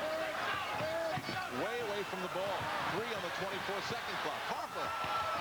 It just falls away. And Charles Oakley draws a foul. Third foul committed by Kevin Duckworth. Calvert Chaney checks in for the Bullets. Now, what the Knicks apparently coaching staff has recognized, as they certainly do, is that Charles Smith's had a fine early season, and last night he was not involved at all in the offense. So they're building their inner game, their inside game, around Charles tonight. They're going to him primarily with Patrick Ewing playing the secondary role, and Charles is coming through. A couple of minutes ago, however, Charles Oakley saw Charles Smith being guarded by Don McLean. McLean had his back to Oakley, and Oakley knew that and knew he couldn't interfere with this pass. The free throws by Oakley make it 71-60. Oakley with 6 points and 7 rebounds. Chapman hits the 3. That's 2 in the last minute and a half or so for Rex Chapman. Into double figures now with 12. They post up Smith again. He takes Calvert Chaney, gets the follow, gets the bounce, and 2. Boy, that shows you the confidence that he's playing with. He rolled it in with the left hand. And he gets a little pat on the back from Patrick Ewing. Still moving that wrist, the left wrist of Charles Smith. I think he may have bruised it on that alley-oop dunk a moment ago. Knicks by 10. Duckworth backs in on Ewing. Oh, they really bang hard. Now Duckworth shoves Smith out of the way. John Starks returns his first minutes of the second half. He did not start. Hubert Davis got the nod. Charles Oakley is out. Anthony Mason returns. Davis leaves with 7 points. Oakley leaves with the 6.7 rebounds that I told you about a moment ago. So it's Skiles on Harper. Juwan Howard has checked in for the Washington Bullets. We've seen very little of him tonight. Derek Harper for 3. Calvert Chaney for Rex Chapman. Weber handles the ball with such confidence. Chaney made 4 out of 5 threes last night, but he can't find it tonight. Harper behind his back, stopped by Skiles. Still a 10-point Knick lead. Again, Ewing is out by the 3-point line, and they post up Smith. That leaves Mason up, under, and in. How about that extra spin he put on the ball instinctively? 16 points for Anthony Mason. He and Charles Smith are doing it for New York tonight. Weber with Ewing on him. Goes right at him. And Ewing grabs the miss. Harper cuts around Skiles with the foul. Oh, man. Was that beautiful. What a play by Harper. Such determination. And his ability to adjust to what presents itself is demonstrated by the left hand. He's a right-handed shooter. There's a Perry Ellis look now at Harper. Going to the left hand, his off shooting hand. No problem for Derek. Music to Charles Smith's ears. A standing ovation as he leaves with 3:14 to go in the third. And we talked about a few minutes ago the three-point shooting by Washington and how the Knicks have not been going to the three-point line, and it's just the interior defense of Washington has been soft all game. Chaney, he gets the roll and the foul. Chris Weber with a lot of enthusiasm for his teammate, running over, picking him up, patting him on the back. Another look now. Chaney inside, taking the blow. At 6'7", Chaney is a strong guy. He plays the guard position, small forward position, and he's a big-time scorer potentially. He completes the three-point play. 13 points off the bench for Calvert Chaney, the only bench player for Washington to score. One of the public reasons that Chris Webber was very unhappy playing for Don Nelson is that Nelson wanted him to play the center position. Strong disagreement from Webber in that department. And isn't it ironic that Webber is playing a lot of center these days for the Bullets? But the acquisition of Ronnie Cycli didn't even change his mind on that. Back in a moment. Say go New York, go New York, go! Go New York! It's the Knicks versus the 76ers, Monday at 7 after Sports Desk and Game Night on MSG. All Furniture Outlet, WFO. We're the place where people come to beautify their homes. We've got furniture for every wall, a style for your own. All Furniture Outlet, WFO. All Furniture Outlet, WFO. Strike looms, but the news isn't all bad for cable TV sports fans. During this summer's baseball strike, Cablevision refunded more than $1 million to MSG and Sports Channel customers, and if a hockey strike results in rebates, we'll pass those savings along too. If you signed up for MSG or Sports Channel on or after March 15th and you cancel your service, you may get your installation fee back. Or drop MSG and Sports Channel and add them back before the end of the year at no charge. Or check out what else is on Sports Channel and MSG. You've got to see it to believe it. The Men's Apparel Liquidation Center in Farmingdale. A better way to buy better menswear. Aisle after aisle. One great name after another at prices you won't believe. We sell only brand new first quality current season menswear. Suits, sport coats, slacks, outerwear, ties, belts, and more. If you can't find it here for less, they don't make it. The Men's Apparel Liquidation Center. Nobody beats our prices. Nobody. Now open Thursday through Monday till Christmas for all your holiday shopping. 399 Smith Street, a block and a half east of Route 110. Chris Webber, the 6'10 sophomore for the Washington Bullets, started his career with the Golden State Warriors, and he is now in a very distinct company of a Rookie of the Year, which he was last year, being traded the following season. There were only two other people, Adrian Dantley and the late Ray Felix. 1953-54, traded from the Baltimore Bullets to the New York Knicks. We have 2:34 to go in this third quarter. Calbert Cheney spinning and working on Anthony Bonner. Mason's got it across midcourt, and he traveled. That's rare. All the times he handles the ball, he usually succeeds in distributing it properly and making solid plays. It's rare to see him commit that infraction. It is Scott Skiles guarded by Derek Harper, and Derek's giving Scott a little trash talking as they come up the floor, and he's good at it. Starks guarding Rex Chapman, Mason on Juwan Howard. Howard didn't have the touch. Now the Knicks throw it away. Strange game for Patrick Ewing. 1 for 4 from the floor. He leaves with 3 points. And Herb Williams checks in. You know, the funny part of it is, Al, there'll be a big reaction to that, certainly publicly, about Patrick not scoring and Charles Smith being the big man. But I thought Ewing was pretty tough on the boards. He looked very alert. He looked like he was fine physically. 10 rebounds for Patrick in the game. And I think it's great for the team not to have to live off Patrick, particularly as time goes along. It just seems strange to me, though, John, that they've gone so far in the other direction. Yeah, sure, it's fine to get Charles Smith involved, and you want to rely on him, but to completely have a situation where Patrick Ewing isn't part of the offense at all screams out that something's going on. Well, the matchup also that was on Smith invariably was a smaller man, and it has favored the Knicks going to him. Again, Harper is able to get it to the hoop. John Starks hits the three. The first time we've heard from John Starks in a while. He's got 5. First points of the second half for John Starks. It's also important now for Starks and Ewing, respectively, as we see Webber with a bullet pass to his former college teammate, Juwan Howard. It's important for them to know that their teammates are highly capable offensively as well. That they don't have to carry the load. They're not expected to do all the scoring. And this is a great game to loosen this team up in that direction.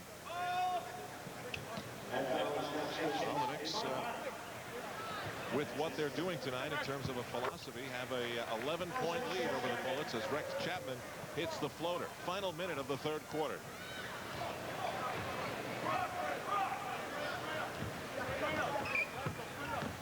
Mason spins away from Juwan Howard and just missed the layup.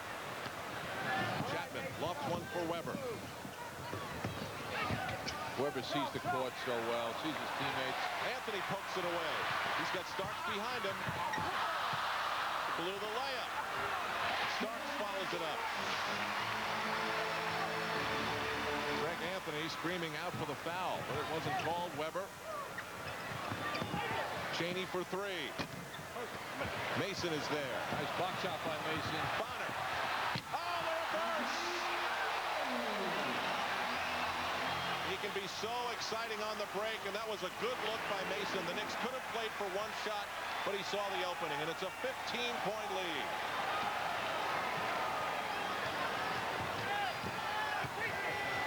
Skiles. And that is an end to the third quarter. It's deserving of a chest bump. Exciting plays always are on the Knicks. Bonner flying down court after Mason led him, and a reverse slam put the stamp on the third quarter. Everybody limbo!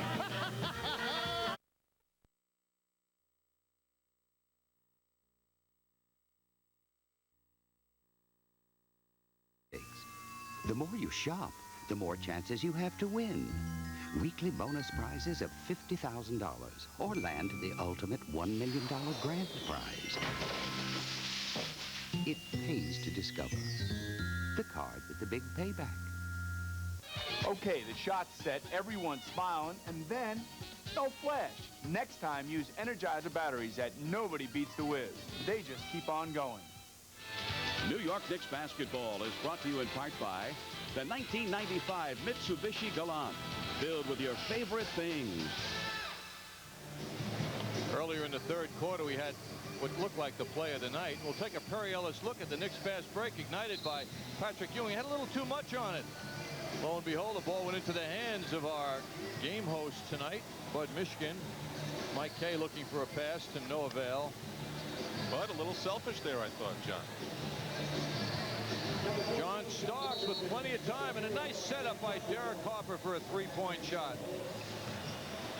With every three-point shot John Starks makes this season, Minolta will donate, Al, $100 to the John Starks Foundation. John Starks goes to the layup, successfully done. We're just underway in the fourth quarter. In that third quarter, the Knicks were firing with great success. The Bullets were not.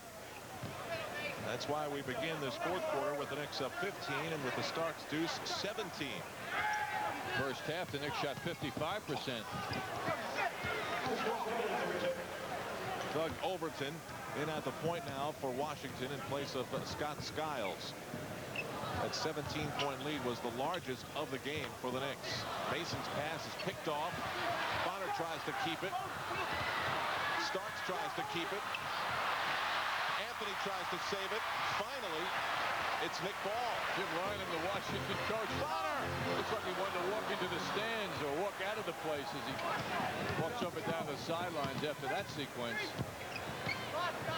Bonner was rejected. Overton guarded by Anthony. Now Chaney. Calvert Chaney is thinking shoot, shoot, shoot when he gets the ball. And he's got 17 points, 7 of 13 off the Bullet bench.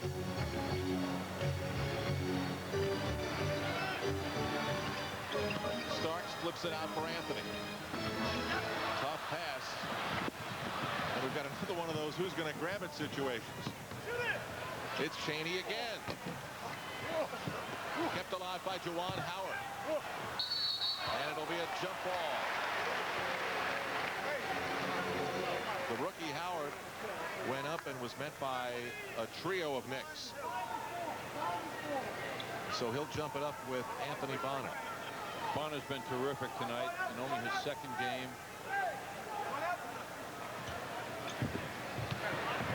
Mason is there.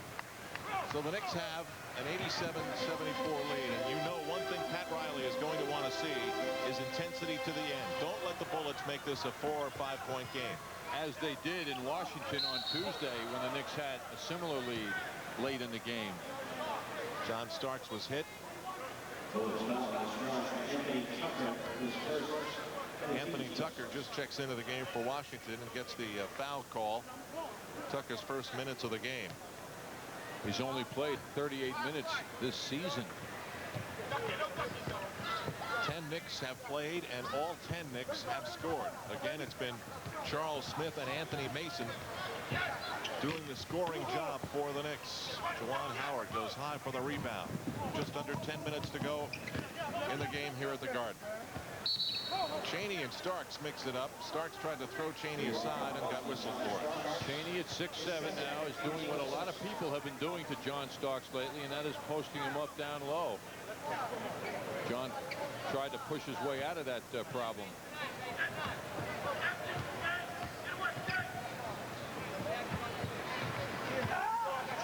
Overton looking for Chaney, spinning away from Starks.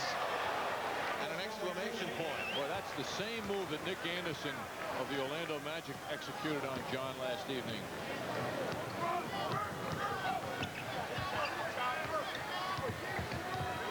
Anthony gets it to Mason. Mason almost stopped by Kevin Duckworth, but the strength of Mason prevailed.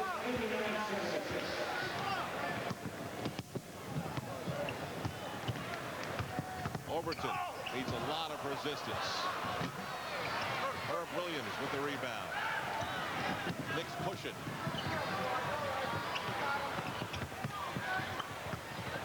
Herb Williams, very soft touch. And it's a 15-point Knick lead and a timeout for the Bullets. 8:46 to go. Back in a moment.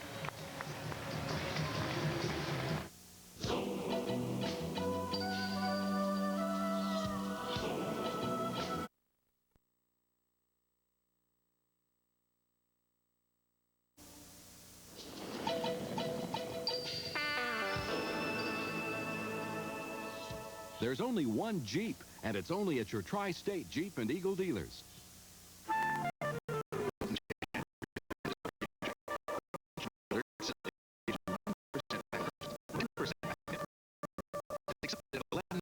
Places and has no annual fee. Once you've used Cash Builder, you'll see there's nothing left to discover. Call 1-800-AT-CHASE to apply. Chase Manhattan. Profit from the experience. Christmas is a magical time when memories are made, and you won't miss a single moment the camera beats the whiz. Like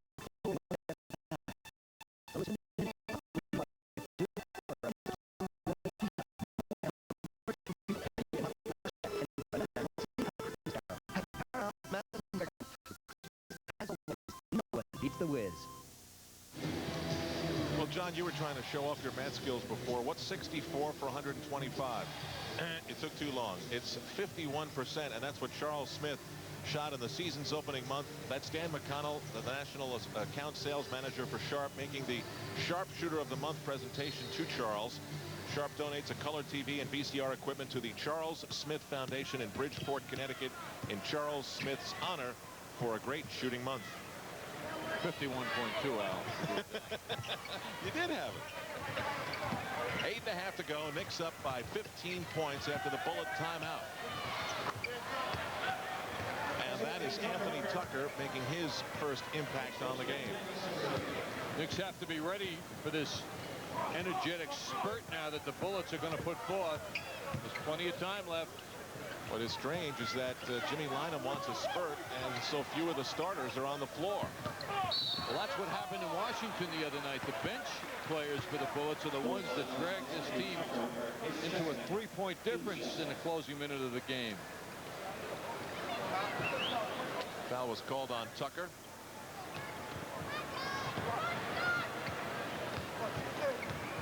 It is Doug Overton with Kevin Duckworth, Anthony Tucker, Calvert Chaney, and that's John Starks hitting from long range. It's a couple that John has hit from way out. You got to feel great. He worked extra hard before the game with Jeff Van Gundy, shot after shot after shot. And John in this game is 5 for 7 in the game. And you know, Jeff has got to be thinking those extra shots, the repetition, they're paying off. Starks has 11. There is some discipline also to John's approach tonight. He's waiting for the ball to come to him. Duckworth gets it to go. Well, that's a tremendous move by 7-foot Duckworth. And you know, now that he's lost the weight that he has, and we talked with him in the preseason about the rededication to his game, he can make that move a lot more easily than he could last season.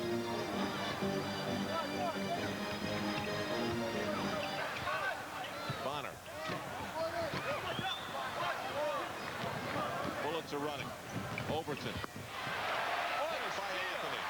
I mean, Overton was coming at Greg Anthony full speed. 4-on-1. Why do that? 4-on-1. Anthony went for the alley-oop and Anthony Bonner, and it winds up to be a turnover. Should have been a layup for the Knicks. Tucker. Well, Anthony Tucker suddenly involved for Washington. And the Knicks lead is 11, as much as 17 just a few minutes ago.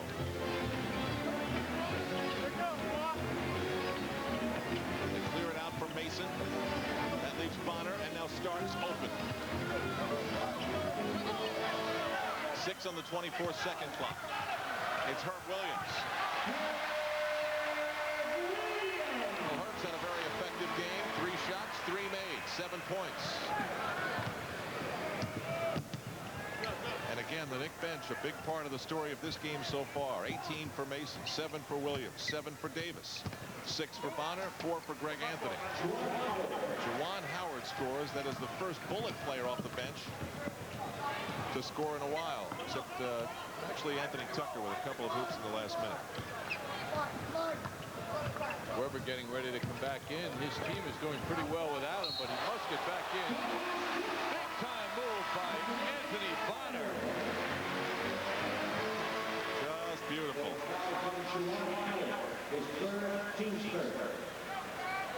Bonner with a quick adjustment as he loses his defender.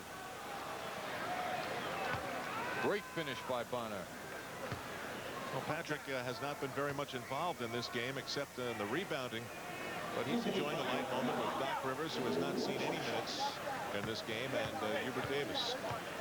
Patrick enjoys winning, and you know he's having the pleasure of seeing his teammates do a terrific job. He'll have plenty of work ahead of him on Monday in Philadelphia, and Tuesday back here against the Boston Celtics. Knicks have it back up to a 14-point difference. Overton, good fake. Whips it in for Tucker. He's wide open. Followed by Juwan Howard. A well-timed tip. And Howard has 4 points. It wasn't even an attempt at a box out on that play by the Knicks defenders.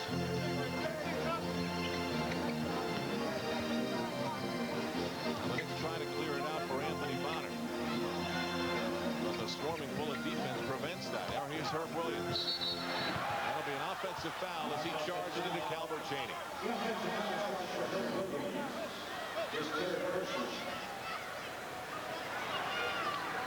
That was insulting to Herb. You know, I mean, that's a look like, oh, how wrong can an official be? You're amazing at your analysis of those looks. They're perfect. That's what I seek, Al, perfection. That's right. Although, as John Wooden said today on NBC, I don't know if you saw that halftime interview with Dick Enberg between the college games. It was a very moving interview. You know, the John Wooden tournament was going on the West Coast, and they honored him at halftime, and Enberg did a long interview with him about his career and how he thinks and what drives him, and is he you know, Dick probed into him. Does he drive into did he achieve what he wanted to achieve, and could he have done a better job? And boy, that opened the door for John Wooden to say, yes, I could have done a better job. There was no such thing as perfection, you know, and he went into a whole thing of tremendous humility combined with his drive made him a very special man. I think the word that describes him is elegant. Don McClain knows about the legend of John Wooden having played in Paulie Pavilion with UCLA. 4:40 to go. Anthony Bonner, big impact in tonight's game at the Garden. It's a foot race. Tucker It's saved, but it's all Knicks there. 4 Knicks back and no one else from Washington.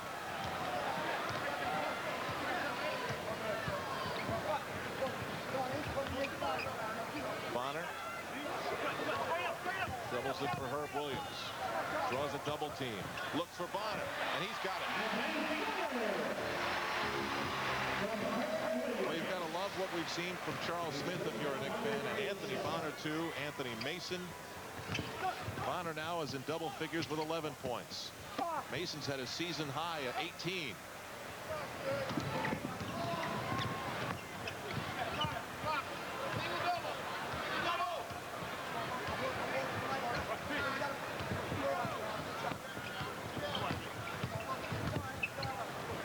Herb Williams again.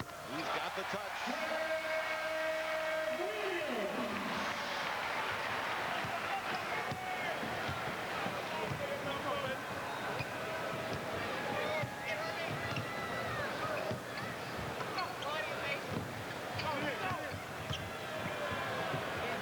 Chris Webber. Juwan Howard gets away from Herb Williams, but then gets rejected by him. And Bonner's running in traffic. Explosive, great layoff for Anthony Mason. And he gets fouled on the drive. That was a sensational pass by Bonner. Rex Chapman returns. Bonner coming down court, checking out people around him. Without a glance, he knew, he saw Anthony Mason and gave him a terrific bounce pass. John, we've been handed a note. They've done some compiling.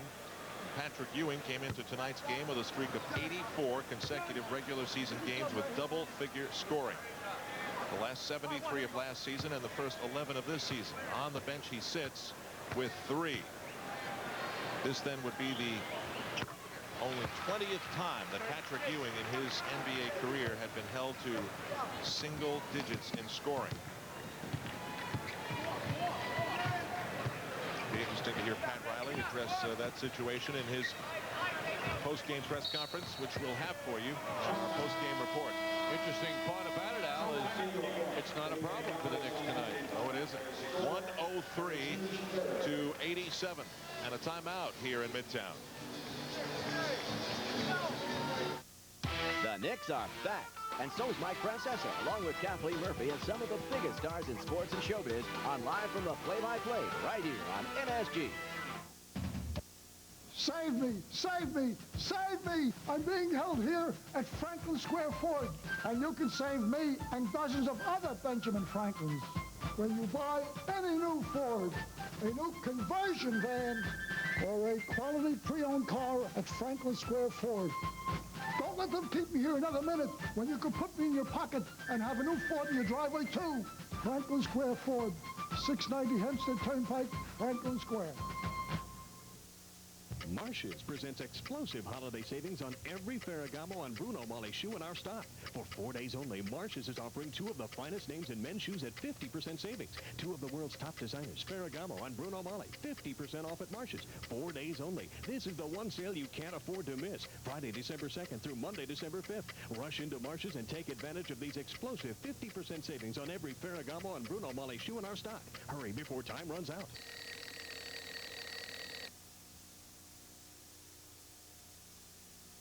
Number 1 station for Knickerbocker games, there's one place to be. It's the New York Knicks on MSG. MSG, yeah, we got it going on. With Oakley and Ewan playing all season long, and the rest of the crew on the station that kicks. It's MSG and the New York Knicks. Say, go New York, go New York, go! Go New York! It's the Knicks versus the 76ers, Monday at 7 after Sports Desk and Game Night on MSG. Tonight at 10:30 p.m. and tomorrow at 12:30 p.m. You can join host Al Troutwig, that's me sitting next to me, and Dave Jennings as they bring you player interviews, game footage, and an in-depth look at upcoming opponents on Jets Journal right here on the MSG Network. And according to Al, I have it firsthand that tomorrow and tonight you'll see a terrific, outstanding, one of the better Jets Journal shows. Dave Jennings with an exemplary performance. Battle for the loose ball. And Anthony Tucker with his 3rd hoop off the bench, and Jimmy Lynam sticking with him in this 4th quarter. It is Chris Webber with his Old Fab Five teammate Juwan Howard, Anthony Tucker, Scott Skiles, and Rex Chapman. And Chapman comes up with the steal from Greg Anthony and his pass. 2:20 to go. The Knicks are up 103 to 89. Weber drops it in. So Chris Weber now has 18 points on 8 of 17 shooting. He started out 4 for 4. Cooled off a bit.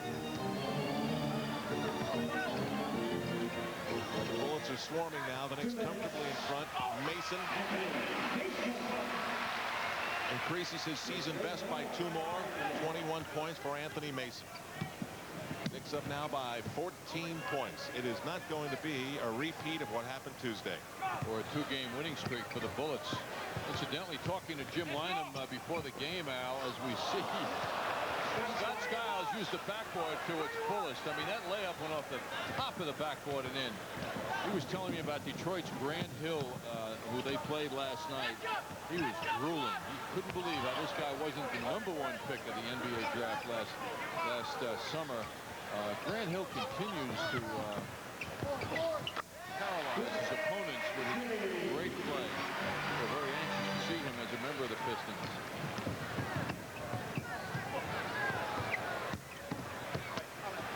Mason there battling Skiles, and they're both pretty feisty, and Skiles wraps his arms around him. Mason smiling while it was going on. Skiles isn't. Skiles is called for the bear hug infraction. Skiles, a very physical player, responding to the straight arm with his own physical response. What was that? What was that? It's competition. That's what it is. You can't do that to me without it getting violent. That's what it was. That was a non-violent fight, Al. Anthony Mason will get free throws out of that. Mason's at the line with 21 points and 6 rebounds. He was 5 of 7 from the line, so now 5 of 8, but he is 8 of 9 from the floor.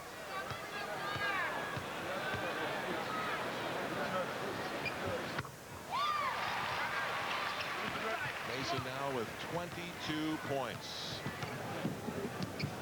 Charles Smith has gotten a extended rest from Pat Riley. He did his thing for 23 points and 4 rebounds.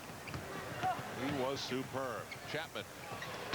The Bullets are 6 of 22.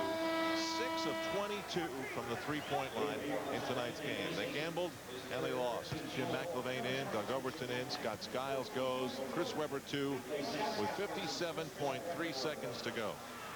And you mentioned Mason scoring 22 tonight. His season high prior to this evening was 14 points against the Lakers here on November 8th. Howard is short. And with this one just about wrapped up, you have to congratulate the New York Knicks for just shaking off what was a humiliation last night against a team that you know they're going to have to beat before this season is over, the Orlando Magic. They've shaken it off. They got their act together, and without Patrick Ewing making much of a contribution offensively, they beat the Bullets rather easily. The Bullets team, as Greg Anthony hits a 3. It came in after ending a 6-game losing streak last night, so you know they were feeling very good about themselves. And still, with only seconds left, they're battling for loose balls on the floor. Yeah, Herb enjoys getting down there to go for it. And a timeout on the floor with 30 seconds to go. Allows us to pause one more time on MSG. 111.93 Knicks. Then I bring it back out because I want to embarrass him. I want to shake him and fake him. And I'm looking in his face saying, what you want me to do, make a layup, make a...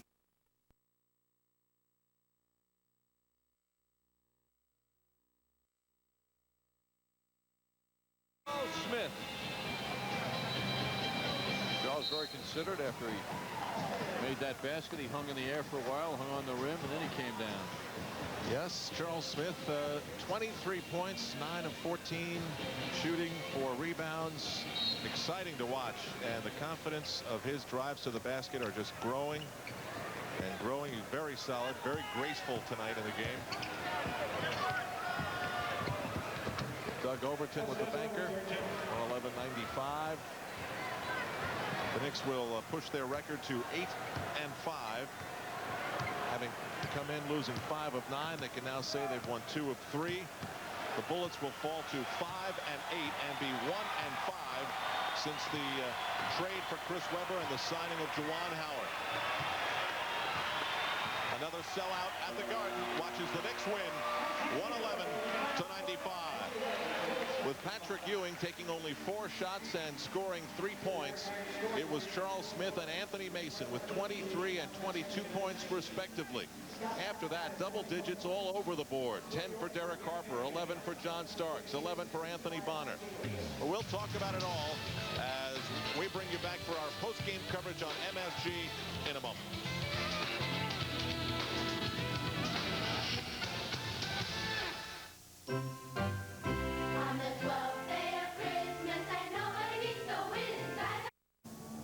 On a night when Patrick Ewing scores but 3 points, many contributors for the Knicks, and life in Knicks land is a lot happier than it was 24 hours ago. 111-95, the final over the Bullets. For the rest of the night around the NBA, let's head now to Mike Crispino at the MSG Sports Desk.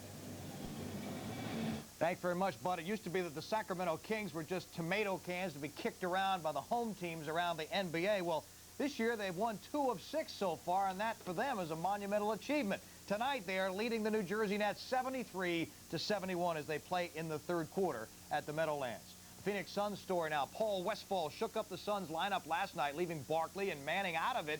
They came in and saved the day as they won in Boston.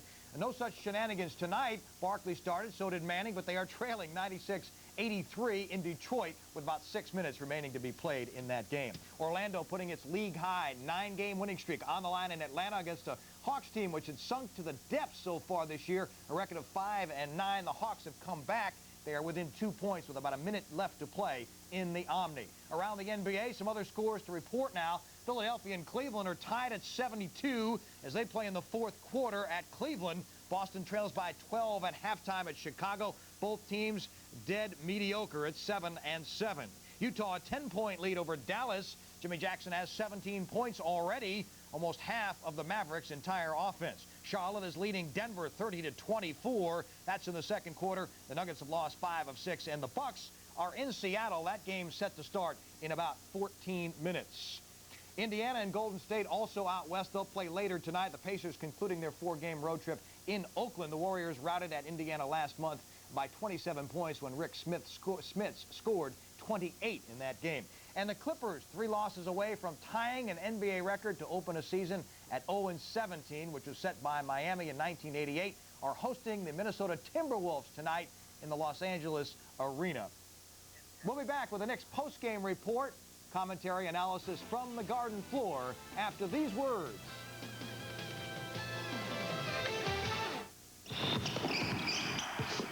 Other apparel companies pay athletes.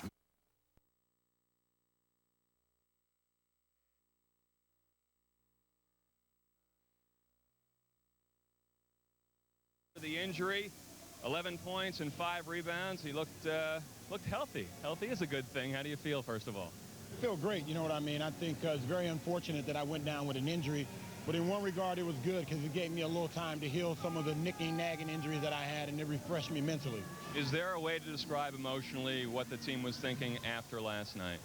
I think we were devastated. More than anything else, this is an organization that prides itself on having great pride, professional, hard-working players. And last night, I think we let a young team who's definitely talented and on the way up come out and embarrass us. So we're on the road to trying to recover from that, and hopefully it'll be a quick recovery. Were players still talking about it before tonight's game?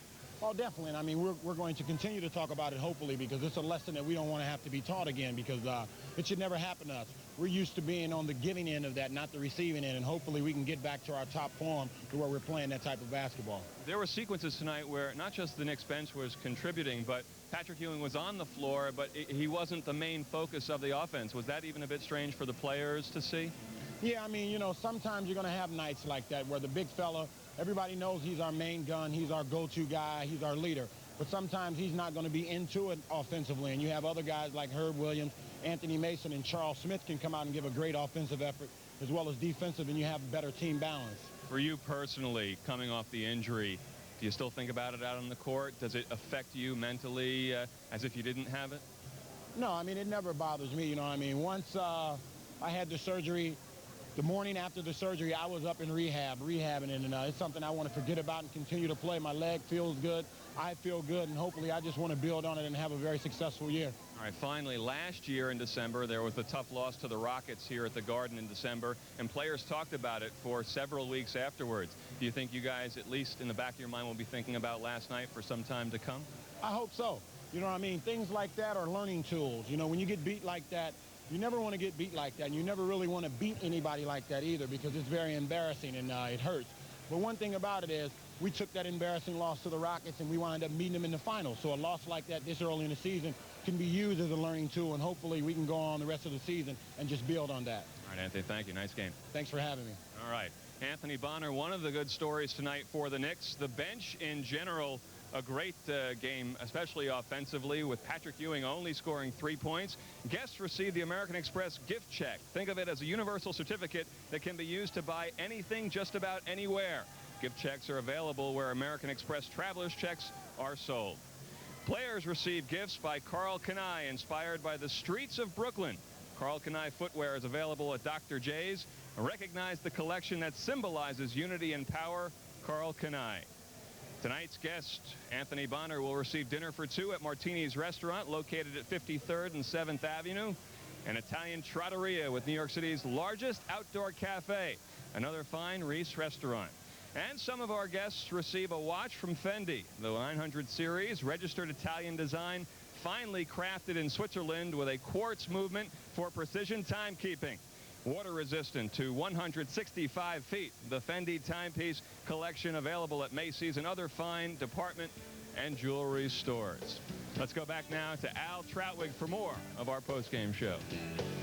Bud, don't go anywhere. You're going to get busy in a moment as the Knicks beat the Bullets by the final score of 111-95. The Knicks will get a chance to think about it tomorrow, and then they'll be in action again on Monday night when they take on the 76ers of Philadelphia with Sean Bradley and company. Game night begins our coverage right here on MSG beginning at 7 o'clock. If you can't be with us, join us on the Fan. Coming up next, Bud Michigan will anchor the Knicks post-game report. Moment to tell you that Madison Square Garden announcers clothing is provided by Perry Ellis Menswear. Our director is Bob Lewis, producer Howard Singer, statistician tonight Eric Merlis. I'm Al Trautwig. Thanks for joining us for Knicks basketball.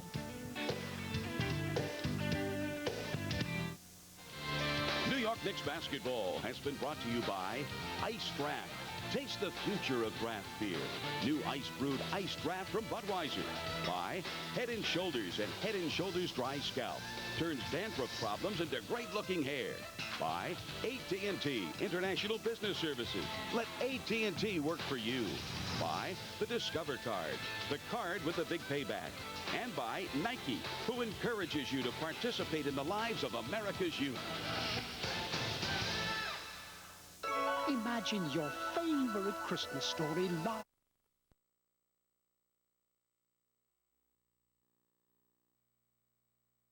Landover earlier in the week, but not tonight.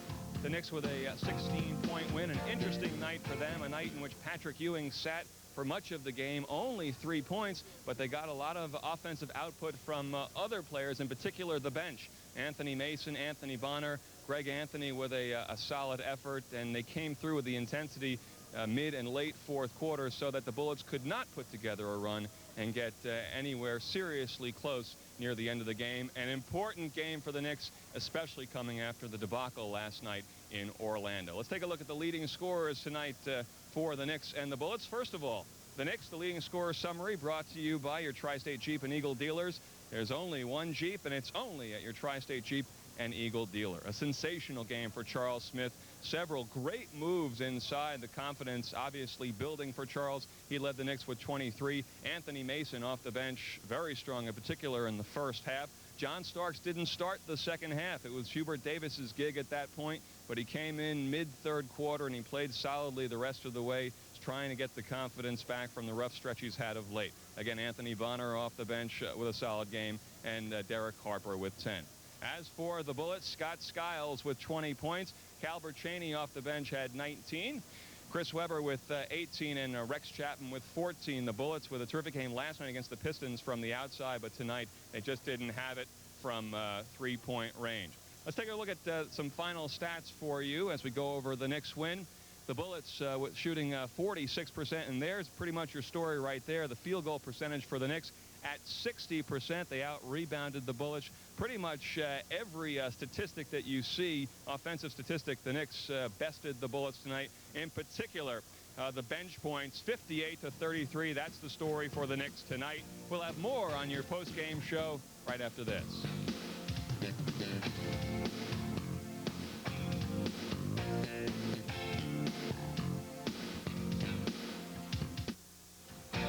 The New York Knicks postgame report is brought to you by Citibank. For banking anytime, anywhere, any way you choose. At Citibank, the city never sleeps. For more money, you need...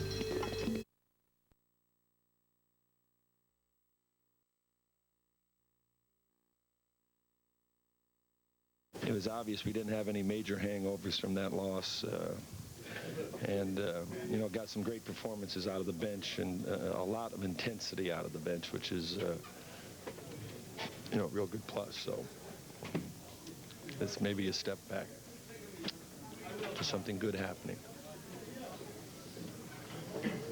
Pat, did you go away from Patrick tonight intentionally on offense to set up? No, we're just playing the game. We're just playing the game, and basically that's the way, you know, it worked out.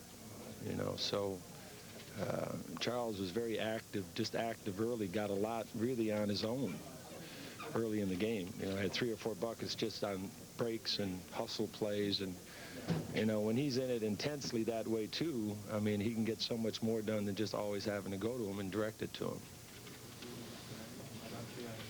Nonetheless, how many times would you like to see Patrick score 3 points and think he can win a game? The issue is to get this team right now, is really to get the team right, get us playing together, get the feeling back that it's a privilege to be here in New York and not take it for granted. I don't care who it is. And we have to get our team in sync together, not really worry about any 1 or 2 things, but to get us playing together as a team. And we haven't done that, you know, on a regular basis. That's what it's going to take.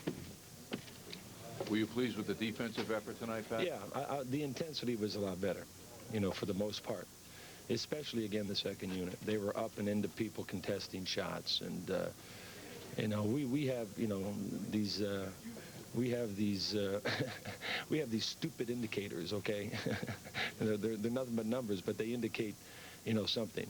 And, you know, when you're contesting 31% of your shots, you're going to lose 70% of your games. And that's basically what we have been doing.